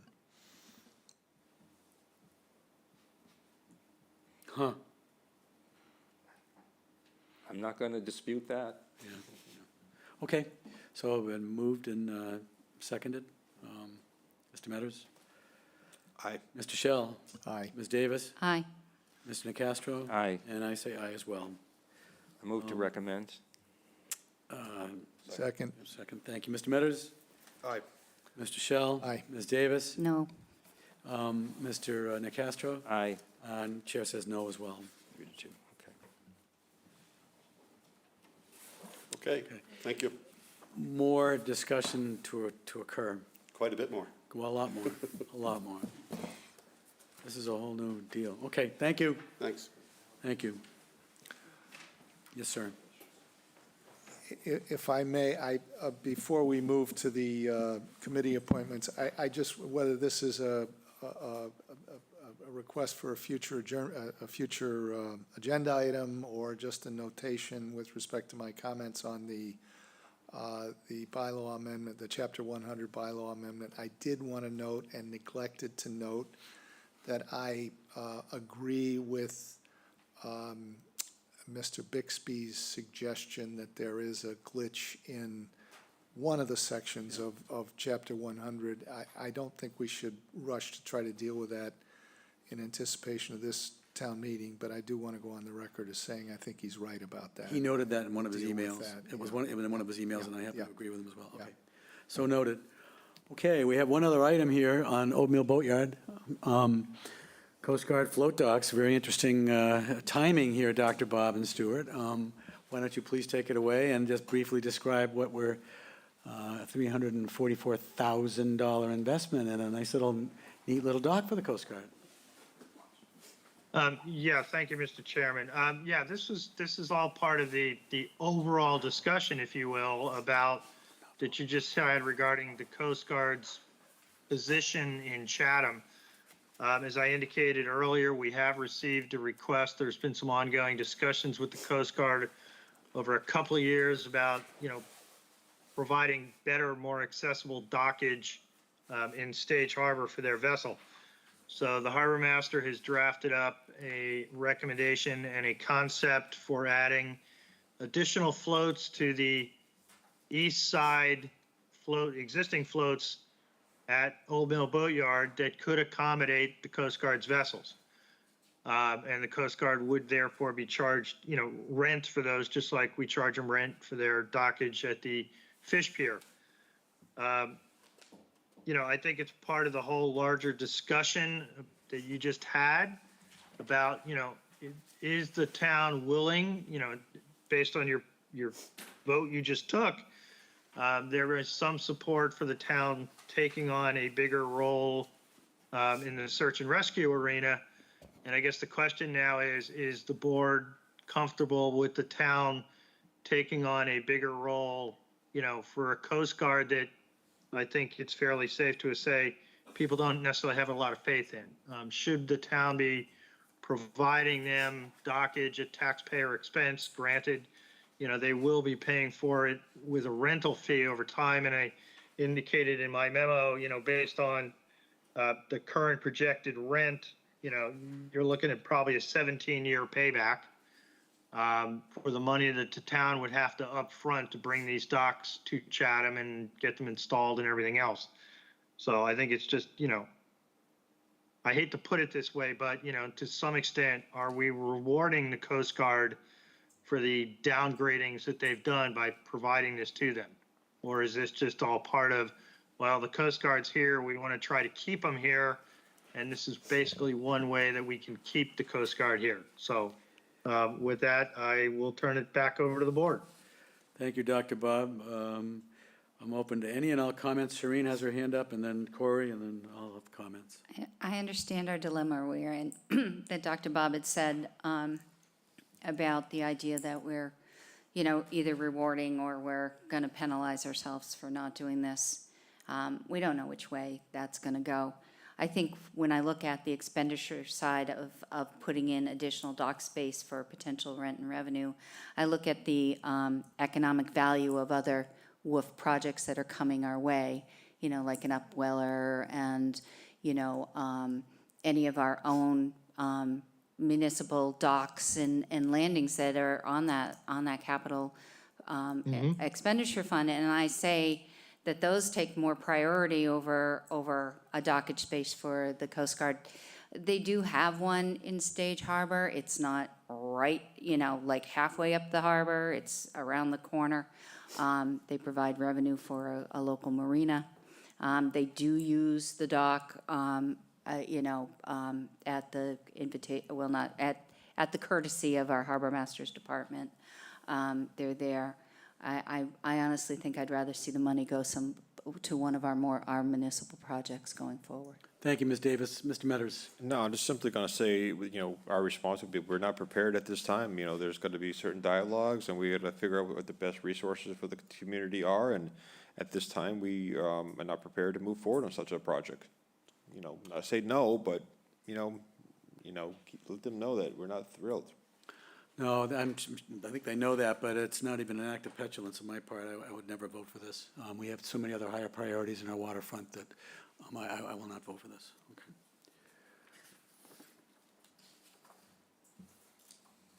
Okay. All right, no action. Okay, thank you very much. Thank you. Okay, next, I'm going to actually wait for Selectman Castro to return, but we do have an appointment to the Zoning Board of Appeals this evening. We have two candidates, one of whom has informed us that it's going to be difficult for him to make the ZBA meetings. However, he has also indicated interest in being on the HBDC, which he did when he was interviewed, and then subsequent to his interview. That's Mr. Gilmore. So hopefully we'll get to that appointment here shortly. But we do have one appointment this evening, the Zoning Board of Appeals, Lee Hovey, interviewed on February 7th, 2023. She would be appointed as an associate member of the zoning board until June 30th, 2023, unless sooner revoked or a successor is appointed. So I guess I just moved her appointment to the zoning board as the chair here. Second. Second. Thank you. Mr. Metters, what say you? Aye. Mr. Shell? Aye. Ms. Davis? No. Mr. Nacastro? Aye. And the chair says aye. So that is it for this evening, folks, and I thank you very much for your time and patience and your thoughtfulness, and Motion to adjourn. Oh, I'm sorry. Yep. Could I just ask a question? So there was another applicant, but he's indicated that. Yes. So can we do Right. that next week? Yeah, I think we'll do the HBDC next week. Okay, so that he's not left hanging. All right, thank you. Yep, you're welcome. Okay, someone motion to adjourn? So moved. Second. Okay, thank you. Mr. Metters? Aye. Mr. Shell? Aye. Ms. Davis? Aye. Mr. Nacastro? Aye. The chair says aye. Thank you. Good night, Chatham.